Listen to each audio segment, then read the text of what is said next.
kale butyo olwokuba nti amaanyi matono nnyo gajja genda gadda mbwe gatyo njala tutandikirawo bulungi nnyo n'akalowoozo ka leero njoke ngende ku Kigula Lodge ntandika video. Akalowoozo ka leero njala kagendera bannayuganda mwenna abaagala enkyukakyuka. Ebiseera bingi nnyo twogera nnyo ate ne tulema okukola ebikolwa. Tukimanyi lunye nti ebikolwa bisinga nnyo ebigambo. Ate nkimanyi mu Uganda buli muntu alina obusungu obubwe. Obusungu obwo njagala okozese gwe ng'omuntu individually. Olowooza ki ekyokukola eri ensi yo. Abakulembeze bangi mu Uganda betulira naye abalina ensa batono.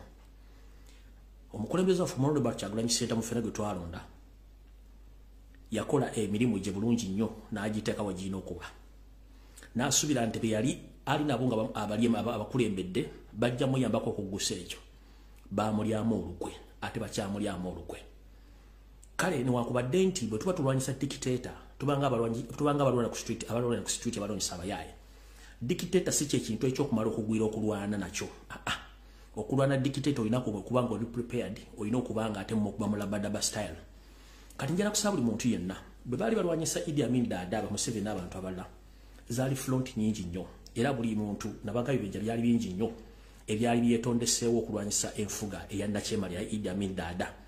Buti ongenda kusaaga omuntu ali eyo leka kutunulira Lumbuye, leka kutunulira Pato Mugezi, leka kutunulira Pato omuntu wa wansi, leka kutunulira Konjo Mugezi, katunulira William Asimwe, leka kutunulira Nensima Gift, leka kutunulira ani omulala, leka kutunulira Katongole Julius, leka kutunulira Robert Kyagulanyi Ssentamu Bobi Wine. Gwenga gwokoze woki ku busungu bw'oyina obukozeemu ki. Kye tuyita street fighting ye nwana y'ekiyaaye etaliko kwetegekera. Omuntu omuyola ekigo, omukube engumi, omukwate ettayi, omugjamu empale, omuywa amannyo, okola buli kimu kubanga tekubeera liifiri. Bwe tuba twagala okutwala dictator mu nnabo gisimufungize tetwetaaga kuba nti buli omu tusitationize wamu. Buli muntu oli wadde mb'okukwata ky'okwata. Ate tebakugamba nti tusobola. Museveni yatandika omuntu omu n'agenda ng'aguza idea mikwano gye be yali yeesiga n'atuuka okuba nti yasobola okuwangula abasajja bonna. Naawe ali eyo osobola okutandika okutunda idea yo eri mikwano gye weesiga ne mutandika. Ne muleke kuteeka ku focus ku bantu ba individual. People, they can disappoint you, but you yourself, you can disprove others by forming your own forces to liberate Uganda. Buli muntu ali eyo osobola okutandika ekirowoozo ekikyo. Nkugambye nti baali bafumula Idi Amin Dada mu Uganda, forces zaali nnyingi zaakuŋŋaana. Buti n'okutwala Museveni twetaaga forces nnyingi, tetuteeka magi mu kisero kimu. Singa Robert Kyagulanyi Ssentamu avaawo nga Uganda ekomye, singa Lumbuye avaawo nga Uganda ekomye, singa gundi avaawo nga Uganda ekomye, nedda. Twetaaga amagye bangi, buli muntu kabiri mukazi kabiri musajja. You can start your own battle. Temulinda muntu bwe kenyino osobola okutandika ideas zo ne banno ne mutandika okukola omulimu guno. Nafe tujja bega tako tujja basanga kuba temanyi abantu kibafumba. Bana Uganda batandise system y'okwekolako omulimu. Tetugenda kulinda kintu kimu tulinde Kyagulanyi. Nedda Kyagulanyi abamwetolodde bonna bafu era naye akimanyi anoonya butya babeetakuluzaako atandike ekira kyatandika okukola. Kati naawe ng'oli eyo, please nkusaba tandika ekintu ekyo ne idea n'abantu b'osobola okufuna. Museveni teyava mu ggulu, teyava luddawa, ategeeranga ggwe amusinga n'okutegeera. So kye mbagamba, please mutandike okufuna ideas zigenda otujja wano nga naffe tuyiya ideas tumeteeka amagi mu kisero kimu. Kakabadde akalowoozo ka leero njala genda ku Kigula Lodge. Nga sinagenda ku Kigula Lodge kyalo njala mutagingire yo seriti bahabro tabasala mutano wa kale nsete temezeze sanga bisibe. Njala mutagingire wasanya Carol Charles Peter Mayiga, Mr. Kawenkene. Njala mutagingire Janet Kembabazi, mutabani wo Muhoozi Kanyarugaba. Njala mutagingire banabe ofuzi bonna. Njala mutagingire Frank Kashumba. Njala mutagingire omukulu Geoffrey Rutaya. Ndio kentandike video ya lero ne Kigula Lodge. Kano ko njala mukataya sene mukasindikire Frank Kashumba n'abanyampi abali mu ggwanga beefudde nti basinga okutegerera eggwanga. Njala tandika bwenti n'Ekigula Lodge kino nsokenza nye video eno mukiraye bulungi nnyo tyoke tutandike n'Ekigula Lodge kya leero. Njala tandika video eno ne njala tandika ne video n'akatandikano. Ya officially tuwabidde Rutaya Geoffrey tumuwabidde okusiga ensige ezizo okuvaako okuttibwa kw'abantu. Nze nali namusonyiwa nganzi n'ekirabika ate akiyisizaawo okitegeera. And bw'ataaveeyo ku apologizing officially, we are going to his constituency tumulage amaanyi ge tuyina. in this day and age. Yes. Abantu bacha sporting out wa mawani. Nze kankubulire. Kutamanya oba ennaku zino neri straininga nnyo okwogera kubanga nga Lutaaya mukwano gwange singa tabadde eyo sigenda girwako. Omukulu Frank Gashumba oba Frank Kasumba tukumanyi oli musajja munna Uganda yazalibwa mu Uganda era obera munna Uganda tuli munyarwanda mu Uganda fenna tuli banna Uganda are tutula mu Uganda sirabangayo muntu abera mu nsi ne yeyita eggwange ddala mu ggwange ddala. Njala kugamba kiwagamye togenda kuwabira Geoffrey Lutaaya please genda omuwabire ng'obudde bukyali. Era ngamba Geoffrey Lutaaya kiriza ne bakuwa ebbaluwa eziriko intention to sue zikiriza ozireceiving. Ebisigadde bitulekere. Ffe tugenda kupokera omusimbi ku social media tugukuwogenda mu kooti ozesene embuzi etaliko bwoya buli kimu tujja kikkolera ffe tuleke bulesi. Frank Kasumba eita Frank Gashumba please nga nenda bugisimu fungizo unako enchalo wakuna genda mu kooti otekeyo musango owabire Geoffrey Lutaaya ffe tujja kubulya kyekyokola. Omanyi basajja mwe mwebuzabuzanga bafuka banaaba ng'ate obwongo mwina butono nnyo. Eno message njagala egende wo Frank Gashumba oba Frank Kasumba mu kigula lugikyalero especially kikyo. Ate nga sina kitandika nkulabula musajja mukulu Sedduvuto kirabika wakuza mutwenga mmale amagezi wagalika wansi. Ebiseera bisinga bw'oyogera ennyo ng'ebikolwa bitono abantu beewunya entegeerayo. Obuwanga wammwe bwe mulinamu obuwo butataliza ekisaze n'ekitasaze ekitambula n'ekitatambula y'ensonga lwaki nti olowooza ng'ekikere ekiri wabweru w'amazzi. Njala kutegeeza ekigambo kimu. Weeganya bikolwa biwaddeko ku kamu kabaga kamuwala nga gula dduuka ensi yakulabye. Ojja kubalukanga bomu kweno generation eriko.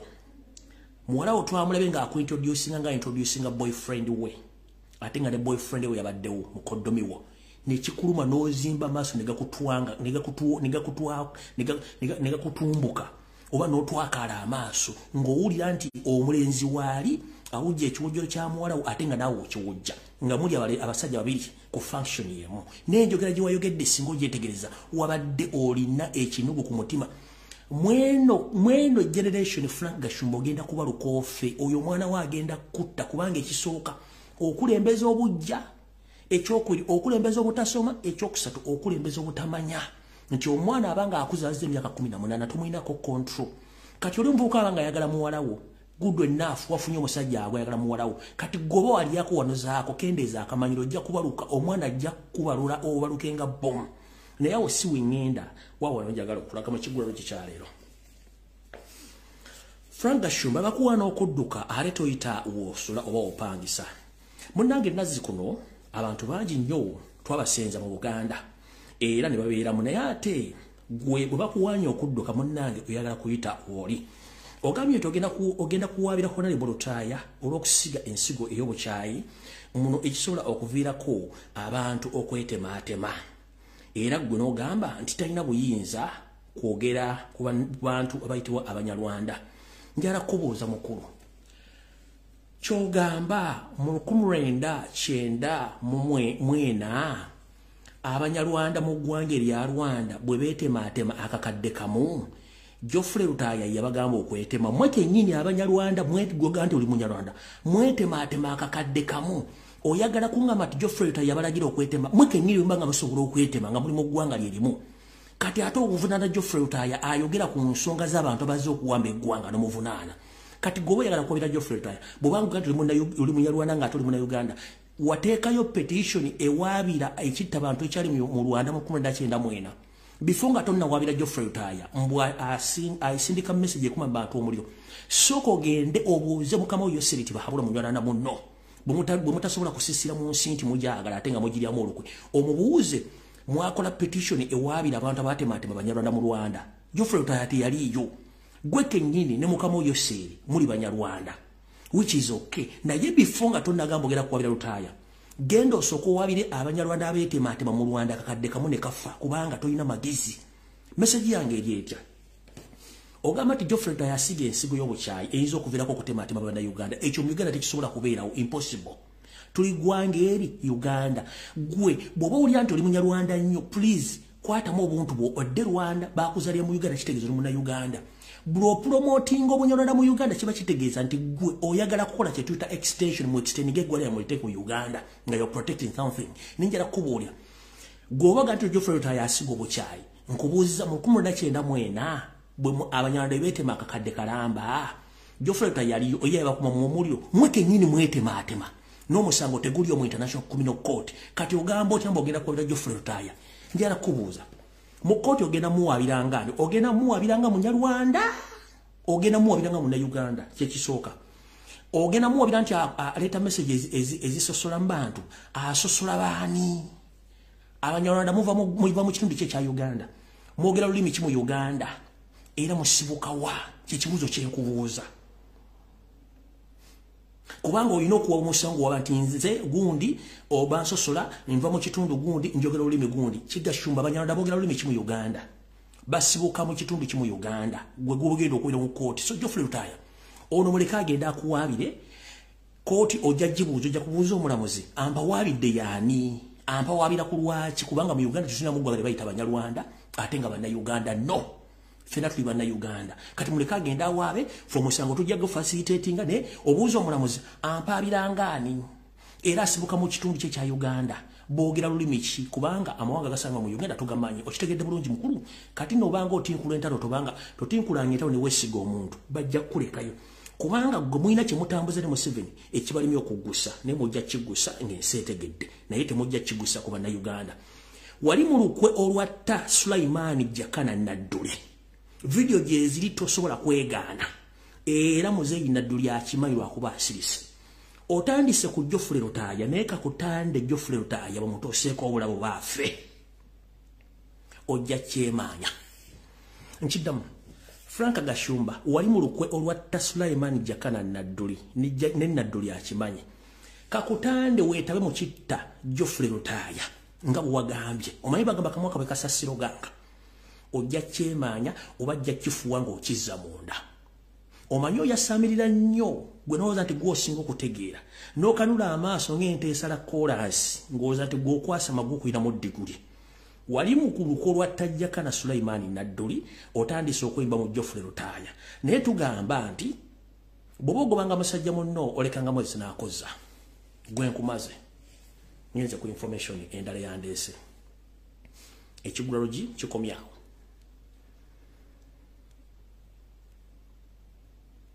Kansulenti wasanya Kaloli Mr. Araje Kawenke natuuse ntandise bwendi njala tegeze bana Uganda mwenna nti ekigenda mu maaso mu Uganda kizibu nnyo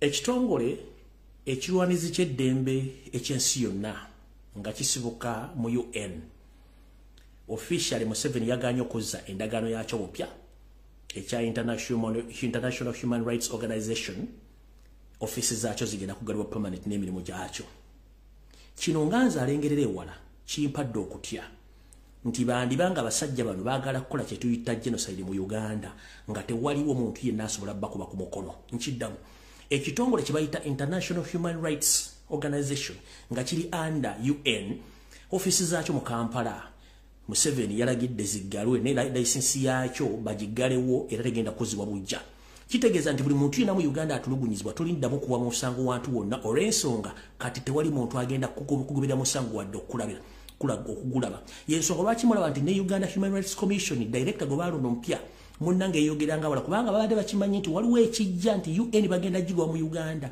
bw'olabanga ebitongole by'ensi byonna bitandise okugobebwa mu nsi manya ekiddako kika nga bwe kyali mu Rwanda mu 1993 ebitongole bino batandika obigoba mu Rwanda nga tebigenda kutunira mbeera nga bweri kati olwali batandise obigoba mu Uganda kitegeeza nti enteekateeka yayo serina akabinja k'abanna bateekateeka okusanya Bannayuganda era biketandise okwengera njagadde bategeeza ekyo nkimaze njala bategeeza Bannayuganda system ya Museveni y'okusaanyawo ebyenjigiriza mu Uganda n'okusaanyawo basetendekera amanene egenda mu maaso bwe twogerera ntegeezeddwako nti ettendekero ekkulu lya Uganda Makerere University eryali ekwata ekisooka mu Africa kati likwata ekifo kya 13 mu nsengeka za university era nga new halls ezimu zitandise okuba nti zikwata mu mbinabina era zigenda ziggwala mpolampola naye ng'ekigendera bano abasajja bazimbye universities n'amasomero amalene mu Rwanda era nga bapulaninga okutandika okutuuma amannya ag'amasomero agamu agali mu Uganda ogateeka e Rwanda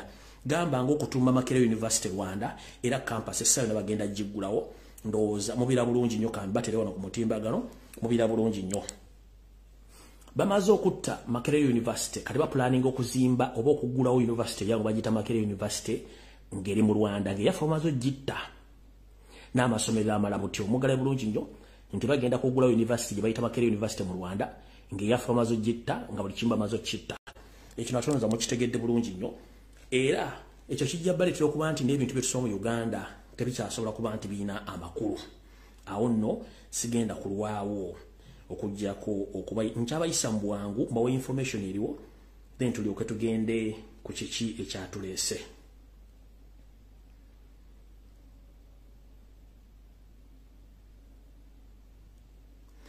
Okay, kamaliriza na kino tugende ku information. NRM yekyasinza okukola kye tuyita propaganda blackmail divide and rule. Nze njala okubaza mwenna abambise ku mutimbagano wonna mu nsi yonna mwewale nnyo mubabulire ddala era yabikanga kubanga nze siri wakufa. Kye nategeddeko nti Yoseeri mu Yoseeri tibahabula otabasira mutano wa Karekezi nentegerako Wasanya Kalu Charles Peter Mayiga Kawenkene ne Mathias Mpuuga n'abalala bakedde ku kyakyanca nga balinga bakimezezza okwomusana nga balowooza nti Chemical Ali Lumbuye yafiiridde mu njege yagudde wane ettake. Kale butyo nga mbaga nti wali muntu alina programu za Katonda era bakyakyankizaamu essaawa ntono nnyo ate Chemical Ali nga gyali talina ttabbula yonazze wano lwali ngana kuzomwe ziri 8 mwezi ogwokubiri omwaka 2023 Chemical Ali wali tena gyagenda kulaga Museveni nkutegeeza wendi paka last. So mwenna bambise njalo bebaza nnyo mwabalire ddala temujja ng'okwo kubanga ogusimusanga okubiga omuntu nno nkiddamu okubika omuntu it's not a crime. It's not a crime kubanga gubo kikoze ng'omanyi kikunyumira ate nga nubwo kikozeko kimunyumira kati nzo okufa it's not news kubanga nina okufa naye bwebanga sinnatuuka kufa wendi kati mwenna bakikoze njalo bebaza nnyo ku TikTok ku Twitter wa ne mutandika n'okweditinga program ne mutandika n'okweditinga page za president mutimbyeko nti ambise no wera ndigunda ekyo si kizibu kyange okufa tteeka ne ofudde oti ate ofudde ddi ofiiridde luddawa so njala bebaza mwenna abambise mwe balinyumu balire ddala ekyo sigenda kirwako. Alright, program eyokutambuza okuvuga empanka mu Uganda najogera dda nentuuka n'okkuba essomero ddamba erya SMAC nenkupa headmaster ne musuula wali ne muteeka ne mujjamu n'engoye kati ago si mawulira nago naye NRM ekozesa advantage kyetuyite ya blackmail. Bad day for president we agenda mu gwanga eya Italy ne babyeditinga ne bateekako rainbow colors ne batandika okubitambuza ku Twitter ku social media ku Facebook naye ng'ate beerabidde nti ebintu bino bibirako original copy ne fake copies. Kati bo badidde fake copies ne bazeeditinga ne bateekako ebifaananyi byabwe baagala nti president asupporting era yasayininga program yasayininga agreement n'abasiyazi. Kati njala kugamba Robert Kyagulanyi Ssentamu omukulembeze w'eggwanga omulonde amaze emyaka egigenda 5 nga talinnya Bungereza. Reason being yayimba oluyimba ng'avumirira okuvuga empanka. Bungereza nemuteekako envumbo y'obutadda mu Bungereza. Tubadde mu kampeni zino zonna baamugaana okudda e Bungereza kugaana na kuvumirira kikolwa kya kuvuga mpanka. Kati gwa NRM atambuza ebifaananyi biri fake ng'obyeditinze Robert Kyagulanyi Ssentamu yasayiniza endagaano n'abavuzi b'empanka mukulu weetereze budde mulina butono nkiddamu Robert Kyagulanyi Ssentamu amaze n'ebbaani tennavaawo ekyaliwo okudda e Bungereza baamugaana okudda e Bungereza lwakuvumirira muze gwa kuvuga mpanka. Kati muba endane mu kikulu mulina kawo mentality temulowooza nga mugenda okujja okukola kye tuyita blackmail baamugaana okudda kati e Bungereza gundi yetegwangako yibamu bani tegwangako kati mutandise okutambuza ebifaananyi bino ebifaananyi mwabitambuza naye njala kulaga original ne fake. Wano waggulu ye original wansi endale mu kyeyakoze kiri fake mulaba edit gye baakoze waggulu wano ye original wano ye fake kino endale mu yakikoze ekya wansi endale mu yakikoze ne tuddako wano ku side eno ye original eno eri ye fake endale mu kyeyakoze nga batambuza propaganda wabwe ne blackmail ne malice. Kati omukulembeze talina budde bwammwe mwaba NRM era njala balaga nti waggulu wano era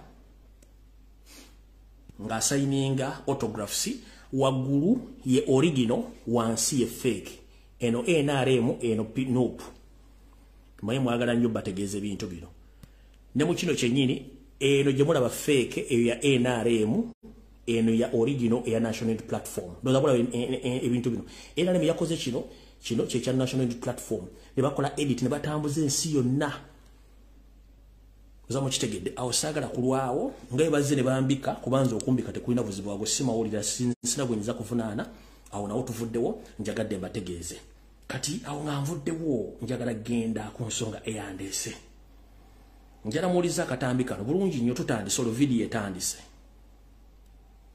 You call me a leader? Eno de ilunganya jatela. I am an enemy. Ake jadeji padano. Of the people. Jadeji padano ilugi. I am Exirani. Sorry?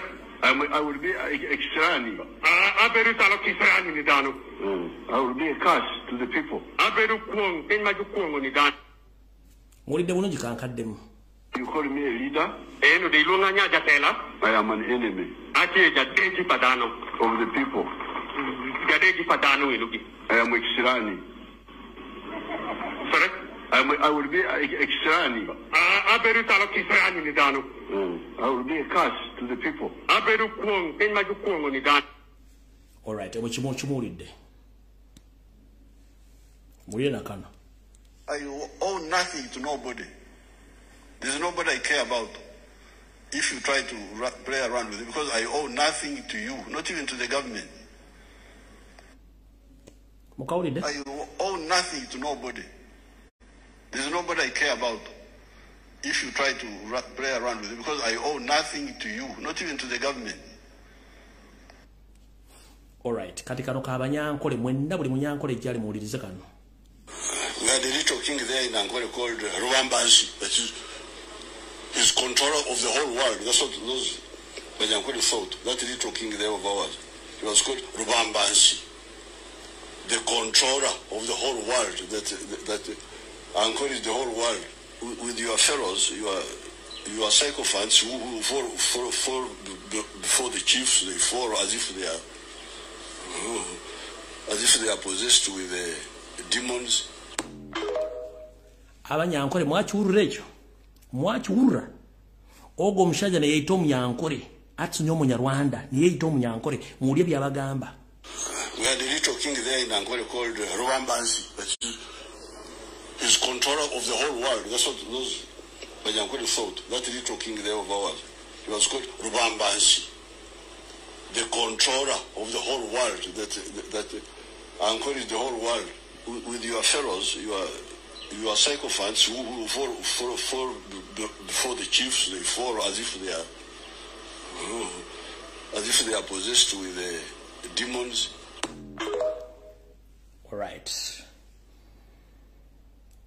Mukiwulidde bulungi nnyo kati njala tandika video mu butongole eyaleero tutandike bulungi nnyo buli muntu ategeere kiki tuyita information. Tutandise tuti.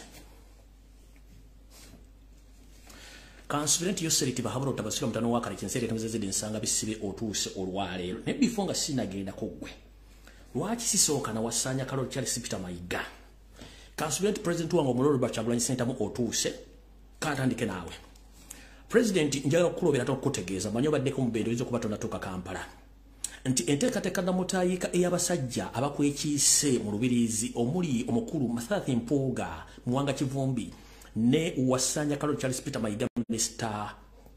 Kawenkene nkankubulyo version endala gy'otaamanya abasajja bano balina enteekateeka nga bwe nakugambye nti baafuna obukadde 15 wa $, ne bagulako ekizimbe Kansanga ne bagulako ekizimbe mu bitundu by'e Masaka okuteekawo office mu bagenda okuyita okutandikawo enteekateeka y'okwawulamu Noopu. Ekyo nakyo ndowooza wakitegedde bulungi nnyo amanya nga yitanja gasomo kinaba kisaanidde munniide mu nkwata empola ne president kankuzeeko kemabega otegeere munnanga abasajja bano abantu bakulembedde okusaanyaawo Mayiga yakulembedde Mpuuga wa kubiri Muwanga Kivumbi wa kusatu n'akabinja akalala akalyawo konna amanya nga lina nojegasumbuga geetaagisiza munnange bwe bakuleeta emmengo tewamanya kikyaliyo nakubudde nti pressure yali eva mu kibayita nti Museveni ayagala kibayita dialogue ekyo nakyo wakitegedde bulungi ne before dialogue waliwo enteekateeka endala gy'otaamanya. Wasanya yagamba nti kyetaagisa Uganda tuyineemu era buli mukulembeze amukyaza emmengo with the intention, hidden intention yaliyo yali nti Wasanya alina enteekateeka ereeta Muhoozi Kanyirupame emmengo ne bali tebasobola kuleeta Kanyirupame emmengo nga tebasose kuleeta gwe okugyawo kiri nti Wasanya yaleeta Muhoozi emmengo n'agaana omwana Buganda omuleeta emmengo okwogerako naye kyebasooka okukola kati gwe kwe kuleeta nga bakozesezza mpuga n'ekiwamuka kivuumire bakuleeta emmengo then after balyoka baleete Muhoozi Kanyirupame emmengo bo bakole kye baagala kubanga baagala kulabisa nsi nti ono next president addako. Kyatandise kitya? Sharing a video. Njala mutangira Muhoozi project. Noyo Kabanda yito omusajja omuganda nga ate musajja munyarwanda. Kati kansooke neno video mujja kutya. Sharing a video gwenze ntandise. Ono ye Kabanda. Njala nsooke nzanye ka video ke mukale bulungi. Musajja munyarwanda yeyita muganda. Huyo. Ogira bwaki wanyuma y'ebyo n'ebikolebwa emikolo okukigambaho civil societies. Oyo yeyita Kabanda musajja muganda oyo. Celebrating a conca we. What was celebrating each issue. Jinambo celebrating each into which was seen we. Actually, you know, celebrating a chip. One was celebrating birthday. Yemiaka Makumiasha, no celebrating a Mumiaka Sunaji Marabu. I think you need Tahu Mwakubundi. Had you government to pass up story and Wengus to Adiwan Sapushkaha. Kati oye Kabanda omusajja yeyita omunyankole kumbe musajja munyarwanda okuyingiza Muhoozi project emmengo bagenda kikola batya batandise bati kana akabinja ka Muhoozi project nga kakulembeddwamu ono David Kabanda kaze mu ngeri y'obubba ne kayingira Masire Kasubi era nga bakakulembedde mu bantu b'emmengo abatambuza obutwa n'okusanya Obuganda. Genda ku Twitter y'omukulu ono Kabanda, David Kabanda on Twitter ojja kulaba ngage bagenze Masiro ge Kasubi ne bakyaza Muhoozi project nga bawaddeyo ebirabo mu nteekateeka ekiddako bagenda kudda bulange emmengo mayinza byange mbyogera ne information nga njirina seetaaga kulimba muntu. Sorry.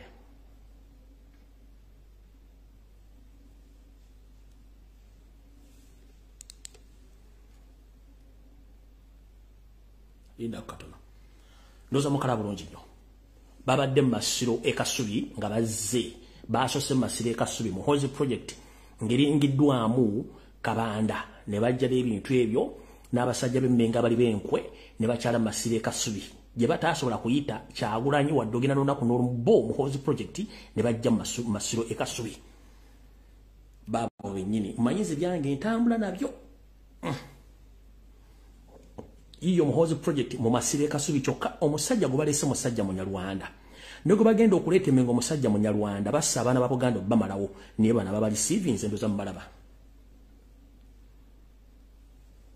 yiyo omuganda bamugana omukyaza kyokka Muhoozi project mu Masiro e Kasubi yatuuse bulungi nnyo mugira bulungi nnyo yatuuse bino embagamba nti bana abasajja abali emmengo bonna bajja kuwamba ggwanga.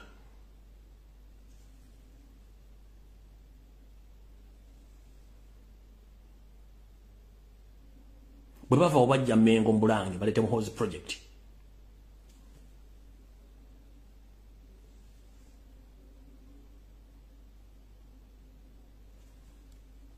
Yeyo mission era Jibujja katono mujja kulaba nga Muhoozi amaze bulungi nnyo okugguka emmengo mbulange emmengo nga nayazze kweyanjula. Naye nga omuzannyo guno baaguzannya nga Kyagulanyi bw'atajja kijja kulabika bubi nga Muhoozi azze era mulinde essano mujja kulira nti omusajja azze emmengo nga bamutuusizza bulungi. Naye nga omuzannyi baaguzannyisa Kyagulanyi nga tamanyi bamuleeta nga balina intention y'ekintu ekyo mutamanyi. Nze byange bikwata mpola mpola n'ebituusa gye birina okulaga y'ensonga lwaki nti mbawa amawulire buli mumu ne yeewuunya kiki ekigenda okuddako. Awo nno sigenda kulwawo okujjako okutandika information nga bwe nino gibawa. Awo nvuddewo. Yoseri ndowooza mmanyi otuuse bulungi nnyo. Tutandise bwe tuti. Yoseri tibahabulwa walina essuubi ddene nnyo okuba nti okwongalinga East ne Central Africa. naye nga bw'otalina ntegeka ntufune Katonda kansubire nti buli kimu kikutambulira bulungi. Njala tegeeze eggwanga wetwogerera kati yo seriti bahabula utabasira mutano wakarekezi nsireta muzazi tere nsanga bisibe gakaaba gakomba. Yakwata ensimbi z'eggwanga eziri mu bukadde obuwera 50 obwa dola n'azinvestinga mu mutabani we atali nti ya muzalo we mu Ntumbwe Ruto owe Kenya. N'amukubira campaign ne bahakinga ne basasula abalamuzi ne basasula abatujju okutuusa Ruto mu bukulembeze.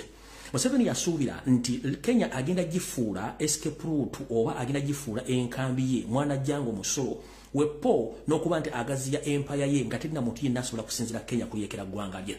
Museveni yateeka ensimbi empya n'enkadde mu Ruto era okusinzira ku kyaliyo mwakira mwenna nti Museveni yali musanyufu nnyo olwa Ruto okuwangula.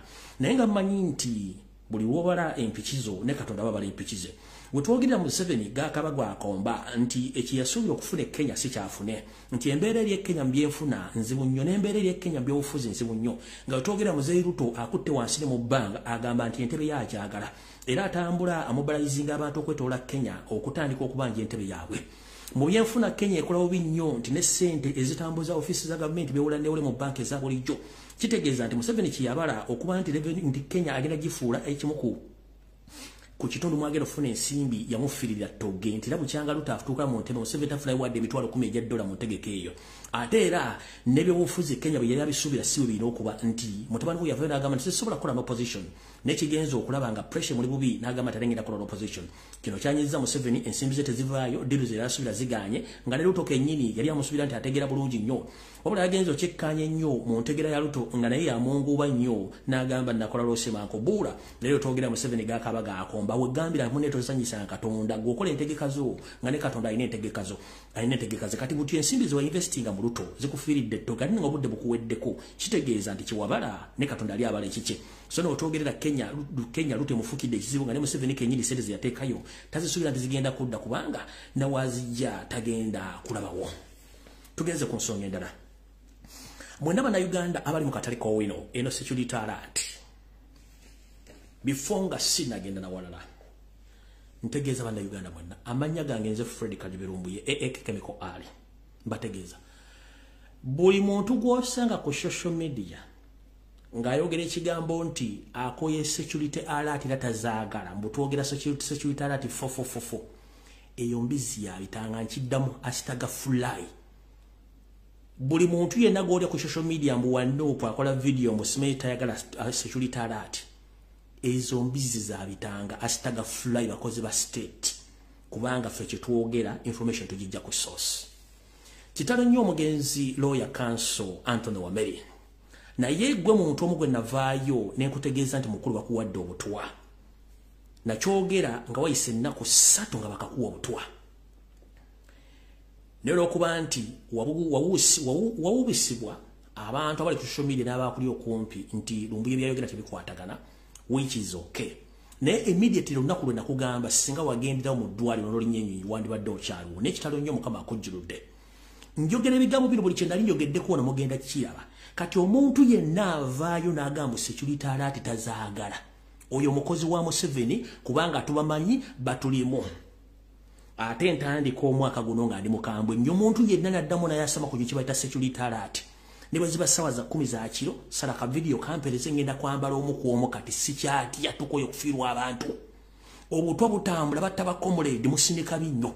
Abantu bali mu kusaba abantu bannaffe musindika binnyo olw'okuba mukolera state nkiddamu embuzi yonna eyabitanga Nakabege eddamu okwogera mbu simanyi security alert 444 kola video ginsindikire mu inbox. Kanso Anthony Wameri namugamba 2 days nga bakamu obuto mugamba kanso bakuwadde obutwa. Embuzi ne zitandika oyo fotofoto propaganda obutwa tebuliyo unakyo omundu ne bakyogera okumala omwezi mulamba obutwa tebuliyo bujujuju mutulete evidence y'obutwa. Abantu ne bafune bagwaawo asembyeyo kanso Anthony Wameri nakyogera dda nenga kanso Anthony Wameri bakuwa obutwa. Nembagamba nengamba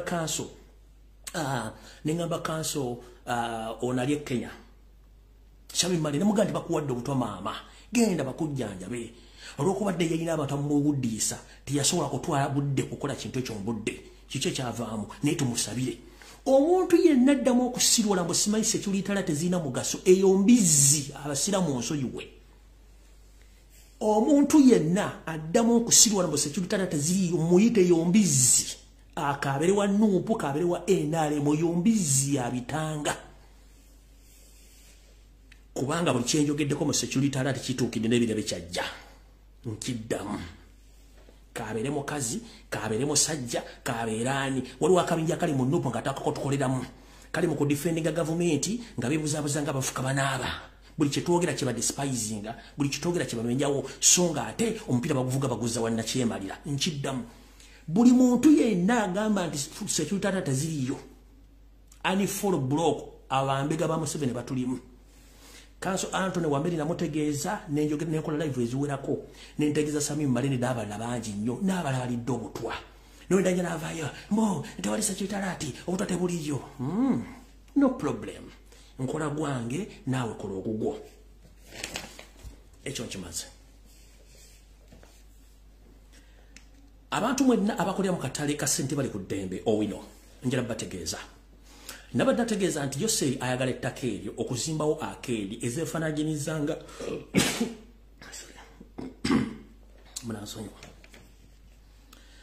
nga bwe nabagamba nti Yoseri ayagala ettaka eryo okuzimbawo shopping malls oba akeedi ezeefaanaanyizire ku kisaawe nakifo ettaka eryo Museveni alyagala essaawa yonna bagenda bakumako omuliro kale gwe munnayuganda ali nkusaba gya ssente zo gye maaliyo mu katale k'owino ng'obudde bukyali abagenda okwokya beetegese dda naye buli lwenjogera ekintu kino bakyongezayokko mu maaso Museveni ettaka alyagala kubanga ayagala kuzimbawo moolo ensonga lwaki babawa ekibangiriza ekiri ku Ndabagereka primary school gye nasomera bateerawo akatale kati yenna akyalina emaali mu owino okutegeeza gye maaliyo ng'obudde bukyali gikendeezeeku bagenda okwokya nga tolinaawo maali gy'ogenda kufiirwa mbaddiramu akatale k'owino bagenda kwokya essaawa yonna kubanga Museveni ayagalawo nga bwe yayokya paaka yandi emirundi egisukka mu 5 nga buli muntu yeebuzaabuza ng'afukaana aba mpaka lwe baatwalawo owino bagenda gyokya essaawa yonna n'aba n'agyokya bamaze dda okusasulibwa ekyo mazo kibagamba namwe mwetereze mazo bagamba tugenze ku kya muhoozi okujja Emmengo mazo kibagamba baani abakirimu n'abakibaddemu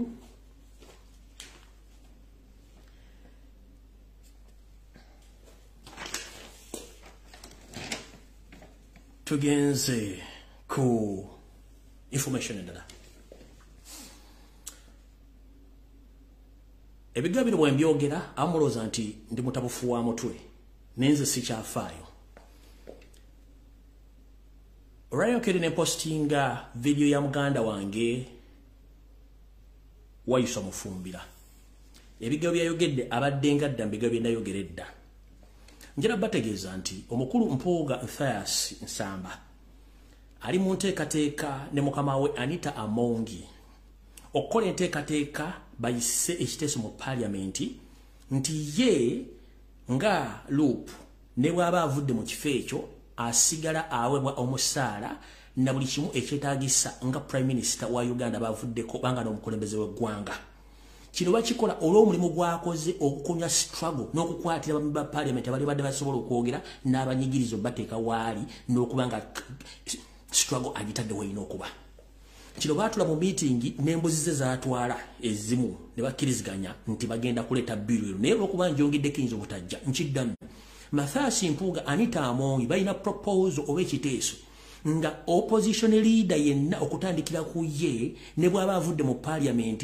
asiga ajja kuba afuna benefits ngeza prime minister zaafuna mpaka olunaku lwafa kino yemu ku privileges bagenda okuwa Mathasi Mpuuga ng'okumwebaza okutuula ku bamemba parliament abannuupu n'okutuula ku biteeso byonna ne obujagalo wandibadde mu Kampala mu Uganda okujjako Museveni ekyo bagenda kimukolera bagenda kumwebaza n'ebira bingi nnyo ebyokuba nti bigenda mu maaso naye nze byange mbyogera ng'omusiza lyesiro nti ngenda kulira ku bantu bange oyo gwe bayita Mpooga Mathasi ne DP Block era ono alina akabinja k'abantu badde basasula bavumenze buli lunaku wiiki zokka nze nagamba nze bwonvuma sina buzibu kubanga ekivumo tekitta ate mwenfuna information nze mba ngimanyi nti ntuufu nwanyira abasajja ba DP okuva ku mulembe gwa Dr. Paul Kamwanga Ssemwogerere mpaka ku Nobert Mawumba manyi bagenda okujja mu DP Block baleko bajja mu Nopu ngamba manyi ensonga lwaki twabakuba mpaka nakati tukyabakuba abantu bamuzanyirako basajja bakozi ba nsimbi basajja batemba basajja babi nnyo n'akabinja kaagala okujjawo Kyagulanyi era kalidingiddwa basajja bano kati mbategeeza mwenda banayo timwewuunyanga omusajja ono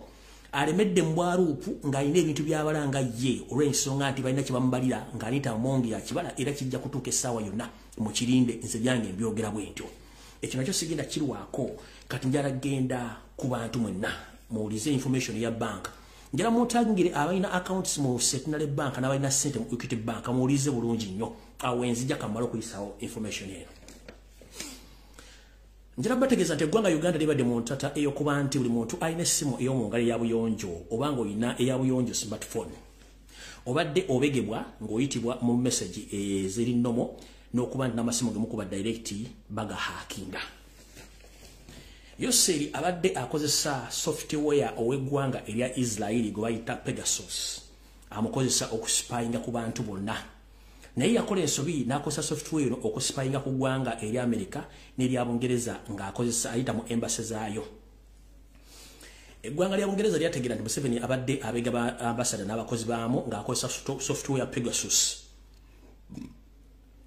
Bungereza bwe yategeera netegeeza muto waayo Amerika ne mugamba nti abasajja atubega ng'ayita mu embassy zaffe ng'akozesa Pegasus Bungereza netegeeza muto waayo Amerika netegeeza Israeli nti tukutegeeza ono software gwomukozesa oyina kampuni gyewamuwa nemuguza Museveni genda mangu otegeeze kampuni eyo ejje software wa Pegasus mu Uganda ne gadgeti zonna mu Uganda ng'obudde bukyali butyo Israeli netegeeza kampuni yaguza Uganda software Pegasus nti software tumutwala ne gadgeti ezibadde zikola mwazikozesa bubi era butwogere essaawa zino buli abadde eralikira nti Pegasus software hackinga masimu na buli kimu waali bamugjawo dda bamutwala olw'ensonga nti Museveni bamuwabira nga badde abega embassy zino ebbiri nga information yamanyi gyagitwala so software ya Pegasus mu Uganda nye kati Museveni ali ku ki wetwogerera kati ziweze weeks 2 nga omubaka wa Kampala Central Muhammad Nsereko Kagege ali mu kibuga Istanbul ekya Turkey wepo n'omumyuka wa Ssemwayo omukyalo Munyarwanda gwe mwala banga bamudecoratinze byambalo bya poliisi nga bali mu kibuga Istanbul bali mu kunoonya software omulala katale akaddugavu ngera bali mu kumunoonya basajja abarusia nga bali ku market black market bananya software omulala anaakolanga wa Pegasus Nsereko Muhammad obadde mu Istanbul nga nkumanyi nti mwoli n'oyo omukazi ekyakuleeta kwe kunoonya kuba wagamba Yosiri nti osobola okujja n'ofuna software afaanagana n'oli wa Pegasus naye ng'ekyakuleeta n'ekimu ekirala kyakubega wa Lumbuye waali n'oyo omukazi ali awo nga bwe tukumanyi nti gwe bootasiba zipu era nkimanyi nti luli mu kuwujja kiwojjolo nga muli kulya sere za gavumenti naye njala kutegeeza nti ebintu bwazza okukola tojja bifuna ate nakugamba dda nti bakunoonya naye towulira kale butyo nga nna bwe gisimufungize kiwajja togenda kifuna ate wano tojja kifunawo byonna bimukola okusipainga kuba naga tebigenda kusoboka almost obadde eno wiiki etandise yakubiri ng'oli mu kunoonya bw'otya mugenda okufuna software omulala nga Pegasus mbamawazi omubajjako naye tojja mufuna ekyo kyonkikubuli tojja kufuna software oyo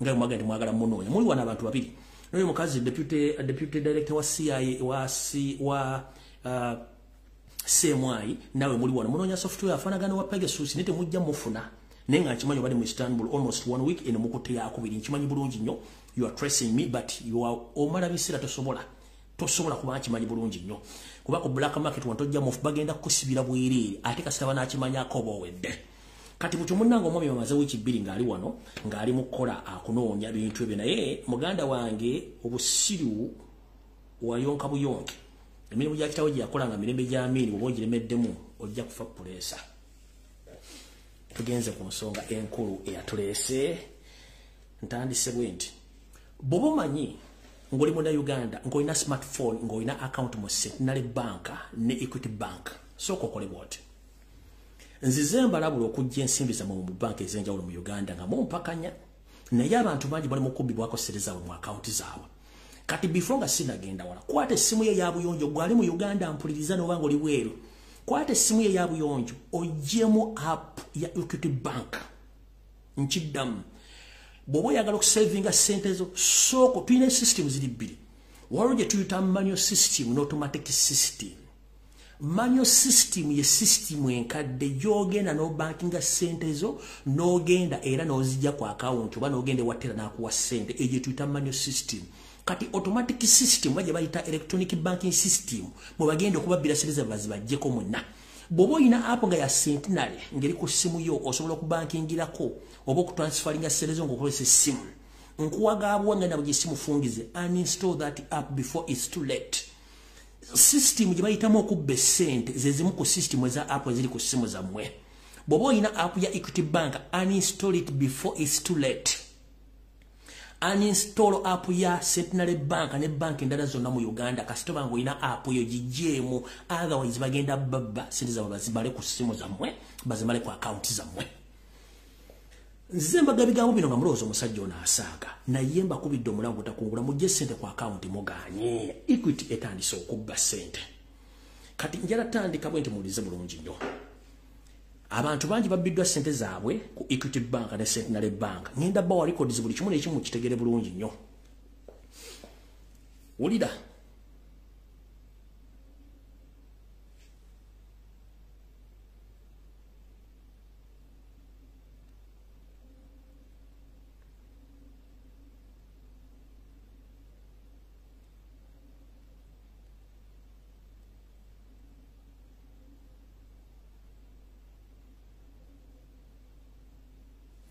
Ulira bulungi nnyo waliwo post yasoose okukolebwa ku social media kuno nga Equity Bank ejjuddemu ababbi case number reference eri SD 44/19/12/2022 Rose Ahawe walks into my office with red eyes and grossly looking into her brother. I want ever their world has sunk under their feet. They are here only because they have nowhere else to go. They have reached to the end of the timeline. 11th/2nd of month ago, they were celebrating as a family, but now their family is about to be sprinted over 45 million Ugandan shillings at Equity Bank starting on 18th December 2022. When Rose received a customer care service few days after opening an account with Equity, where she deposited the money in 2.5 weeks, December, she innocently answered all the questions. Seemed okay. A few days later, she was looking into an empty account. She had gone to make a withdrawal. The entire 47 million had been gone missing. Sorry, ma'am, you have only 27,000 on your account, Taylor told her. Then, omukyalo ono akakodya akalakakano. Gwomuntu yenna alina essimu ya buyonjo. Singa MTN oba Airtel ekkubira. Netandika okubuulira ku account yo eya mobile money negga nti twagala kuyita through your account ne bagamba initiating kyetuyita okuinitiatinga kwe kugenda na openinga mobile account yo n'oyingiramu n'oteekamu amanyago n'oteekamu password yo ne bagamba kola ABCD nawe bajja kubba sente kati bwe kitono bwe kiri singa banka yo nekkubira netandika okuboza ku bya account yo oba bank account oba amanyaga banka oba we password na buli kimu kimanye nti bagenda kubba nkiddamu singa bank ekkubira essimu ng'ekubuuza ku bya account yo bagambe no please let me come over there at the branch nkiddamu singa bank ekkubira ng'ekubuuza bikwatagana ku account yo singa MTN wa Airtel ekkubira ng'ekwataganya ku bya account ya mobile money please go to their offices don't do anything ku simu yo ng'onitiating oteekamu details zo don't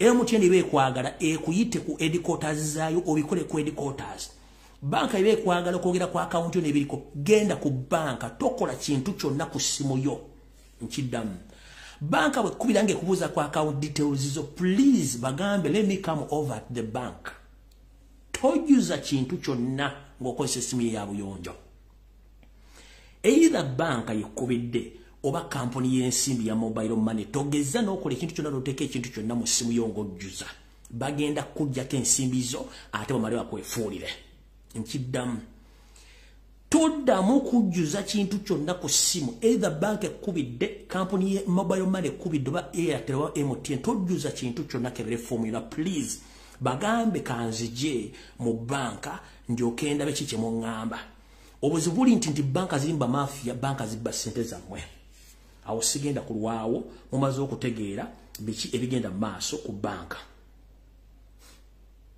kati muulire ono omu ku bantu aba complaininga ku sente ze ezabbiddwa ku Equity Bank. Okay, banna Uganda malamusizza mwebale okubeerayo mwebale n'emirimu gye mukola ne mwami Lumbuye mwebale tutangaaza mu bintu bingi lwakuba banna Uganda tukyalemye okukakasa ebintu ebyogerebwa nti ebintu ebyo biba bituufu ddala obunzo kamwa koogera ennaku z'omwezi nga 18 omwezi ogwa January nabbibwako sente zange ku akawunti yange eya Equity Bank. Sente ezo nagenda kuba agent okukola okujjayo akasente mbeeko kye neekolera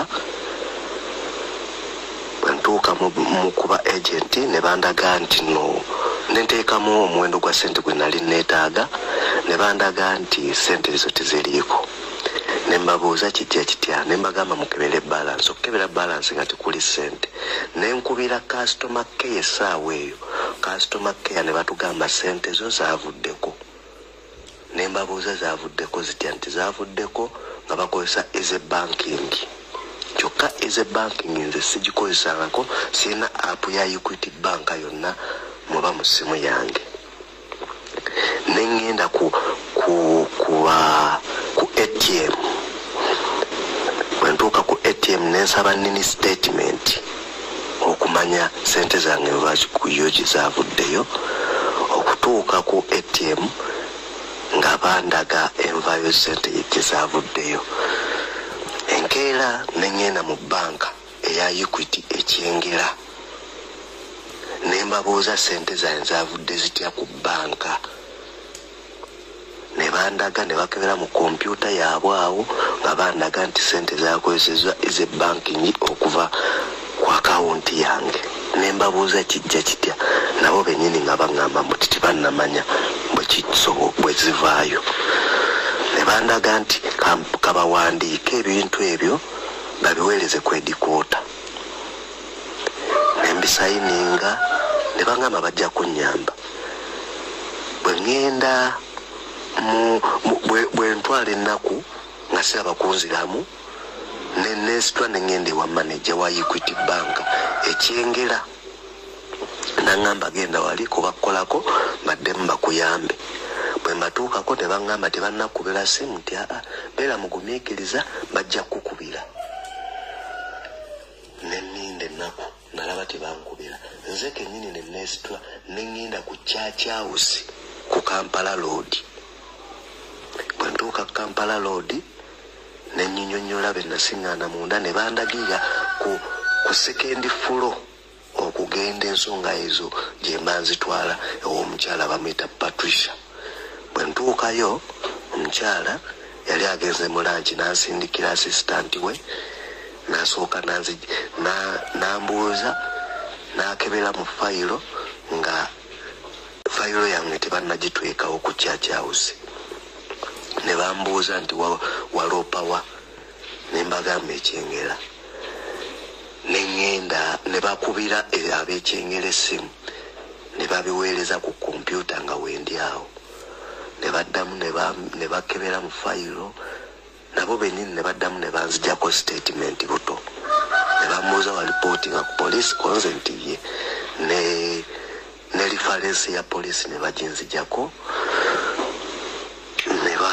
ne baŋŋamba bajja kunkubira bwe bagamba nti bajja kunkubira ne ŋŋenda bwe wayitawo wiiki nga 2 emu kitundu awo nga tebankubiranga nenzirayo ekyomukisa omulungi Patricia namusangayo naŋŋamba nali mmanyi twakkubira naye katuddemu tukole okunoonyereza tujja kukuddira up to naawo sifunanga simu yonna eva mu Equity Bank naye neebuuza sente z'abantu zivaako zitya ku ssimu nga ATM ngiina sigamba nti neebuuza sente z'abantu envaayo gye zivaayo ate nga bwenkoze okunoonyereza mu bantu bonna ekyamazima abantu nga bagamba sente ku Equity Bank zivaayo n'ofuna message naye ng'ate tonnagendako mu banka kujjayo sente. Bwe nalipotingako ku poliisi ne mbabuulira banka gye mbadde nkozesa baŋŋamba banka eyo keesi nnyingi ezizze wano nga bayogera Equity Bank. So bannayuganda twetaaga okwegendereza ennyo oba sente tuzisimire bunnya tuziterekenga mu mayumba gaffe oba tuzeesibenga mu kiwatwawo kye tutamanyi naye sente z'abantu zitandise zibula lwakuba abamu tebavaayo kwogera. Sente zaabwe zaali njiigi endowooza okuzza abaana ku masomero simanyi. Oyo omu eri message gyensomye omukyalo obufumbo bugenda kufa bamujjako $1,700,000 okuva ku akaunti ku Equity Bank. Nina abantu bangi nnyo abafereddwa sente zaabwe nga zigiddwa ku akaunti mu Equity Bank. Kati wano tugenda ku Centenary. Manyiza byange mbikwata mpola. Ene ebbaluwa baafera omusajja nga abasabironde bagimuwa ne bamubala omufuulo n'abawandiikira nga complaininga ku $1,1.5 ze bajja ku akaunti nga amaze okusasula looni neebuuza nga abafuka banaaba. Yiye ebbaluwa. Yiye ebbaluwa ng'agiwandikira branch manager Masaka. Ebbaluwa. Kati ono ekyamutuukako mugenda kyewulira mu bigambo byennyini. Kubanga yawandika nga sente ze bazikutte bakyusiza nga bana bagamba nti oba olina looni mu banka sasula sente z'abaana basajja nga obudde bukyali. Ate abantu abali mu kubbibwako sente zaabwe n'ebintu byabwe mu banka nga zitandika obbafera jjukira nabagamba ne mu banka mulimu abafere abakolagana ababbi mu up countries branches ogenda okugyayo sente n'ofuluma nazo nga tera asindikira abamafia na message nti omuntu afulumine sente bwe ziti ogenda otuuka mu kuba wakatambula kwanna wali nga bakubba sente bazitwala. So ne banka mulimu abafere. Eno ebbaluwa njibalaze kati mugenda kuwulira mulyoke mutegeere kyekiri mu Uganda. Bakama bange mbalamusizza nze ndi customer wa Centenary Bank e Masaka. Nagenda nenzija sente mu Centenary Bank e Masaka ne bampa looni ya $2,000,000 naye ntuuka ekiseera mu 2021 nempayo ebbaluwa eraga nti bannange nfunye obuzibu naye nsaba bankyusizeemu ensasula ya ssente bankyusizeemu nzabadde asasula akamu 10 mbere nga nsasula $5,000 buli mwezi ebbanga balyongereyo baagaana bwe baagaana ne bampa ba kooti bulooka batandika okubeera nga bajja okummanja ssente n'okuteeka ebintu nti Wait a minute. N'okuteeka ebintu nti batunda kubanga bwe baali batunda baali balabako ekinnyo kati ne bannemesa okubanga nsasula ebitundu esente okusinziira sente emirimu wegyafa wali mu COVID bisasule kensobola nemba nga nkateekayo abasajja nateekangayo sente nga bwe banteekako penalty ey'amaanyi bwe baatuuka ekiseera ne baagala ennyumba yange bagitwale sebo nenwana nga bakooti bulooka bakwasa sente bayite bali nti ennyumba ye erimu sente nnyingi ezisobola okukola ki okugulibwa ne bakwatagana n'abaana akawala kali mu sente nali bakayita Nanyonga ekakwatagana n'abo abavubuka bakooti bulooka baleke nga batunda ebintu byaffe bo bafune ez'ekibulooka naye ng'omuzannyo guno bagukoze abagundi bangi nnyo mu Masaka. Omuzannyo ogwo gw'okulemesa okubanga osobola okusasula mu kibanja mpola mu mpola ng'ebintu bwe byafa nga bo baagala basobola okukolagana ne bakooti bulooka sente bazitwale. Naye Centenary Bank e Masaka bannange bagituyambeko. Tukyagenda mu maaso naye nabage buli alina akawunti mu banka kyekiseera weetegereze eyo Centenary Bank anyimaze kati nzizeeyo ate ku Equity owulire ekizibu ekirala. Kasubiro oli bulungi Lumbuye nsaba kuntaasa nsaba kunnyamba nga bw'otera okuyamba ku bantu abalala batalina maloboozi. Munnange ennaku z'omwezi 21 Equity Bank nga mukyala wange mwatereka sente ze bwacha kumacha ennaku z'omwezi 21 kumacha sawa 2 agenda okucekinga ku simu ye nga asangako message za Equity Bank nga zimwebaza okubankinga nabo. Bwe yagenda mu inbox okwetegereza message ezo nga agenda okulaba nga kuliko enamba ezigenzeeko sente. Enamba emu yali egenzeeko $55,000, enamba endala ng'egenzeeko obukadde 3, enamba endala ng'egenzeeko akakadde kamu $9,900. Naye wano mu message yali tasobola kuzisoma kumalayo namba ezo zaalinga za kitundu, naye nga wali zimulaga nti ze zigenzeeko sente. Mukyala wange kyeyakola immediately n'asindikira message kubanga tetubeera wamu olw'emirimu kyenkwasaganya. N'asindikira message n'angamba nti balabika batubbye sente. Kakati ne mugamba batubbye sente batya. N'angamba nva okukebera ku application yange ya Equity is a banking endaga nti balance aliko wa $7,000. Ate nina enamba zendaba wano Equity Bank zempeereziza message nga namba sizimanyi naye nga ziraga nti kwe kugenze sente. Ne mugamba kwata boda ogende ku Church House ku Kampala Road obabuuze sente zange zirazeewa. N'akwata boda n'agenda ku Equity Bank ku Church House ku Kampala Road ku head office. Bwe yatuuka n'asanga omukyalo omu gwentagenda okwatulisa amannya ge olw'omulimu gwe. Omukyalo oyo n'amugamba ekituuse ku akawunti ye, ne bakebera akawunti ne bakonfaminga nga kituufu akawunti bagiggyeko sente. N'ababuuza sente zange zivuddeko zitya. N'abagamba leka tublock, ne bamugamba nti leka tublokinge akawunti yo temporarily then tukole investigation tutegeere engeri sente gye zaakoze eki zizavuddeko. Mukyala wange n'akikkiriza, naye mu mbeera gye yalimu teyasobola kubasaba bank statement immediately kubanga yali awunze. So bwe bamugamba we batyo ne bamugamba nti investigation zigenda kumala ewiiki 3. N'ababuuza wiiki 3 zitya ku sente zange nga sente zange mwazitereka. Ne bamugamba kye tulina okukola ekyo. Madamu wange n'alinya boda n'addayo nga awunze. Enkeera ne mugamba agende ku CPS reporting ogwo omusango. N'aguripotinga. Bwe yaguripotinga ne tubeerako n'omuntu omu gwe twayogera naye ne tumubuulira, n'abeerako naye n'omuntu omu mu banka eya Equity gwe yayogera naye.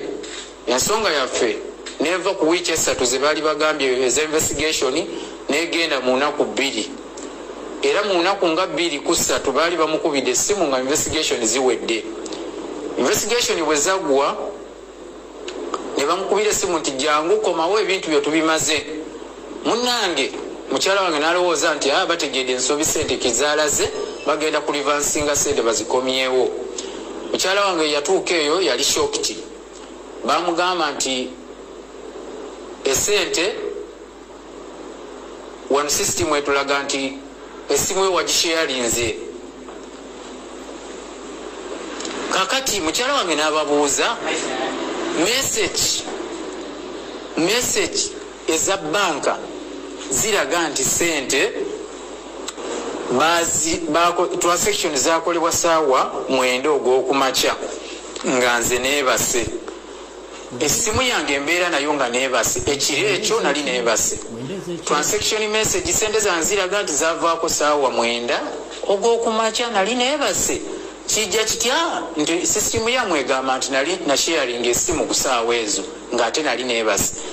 Omukyalo oyo gwe tutagenda kwogera linnya kati olw'omulimu gwoba yamugamba ffe kati tetulina kyakukolera okuggyako olina kugenda simanyi kati awo gavumenti yerina okubikolako, olina okugenda ku poliisi simanyi cyber simanyi biki cyber security simanyi bakola investigation.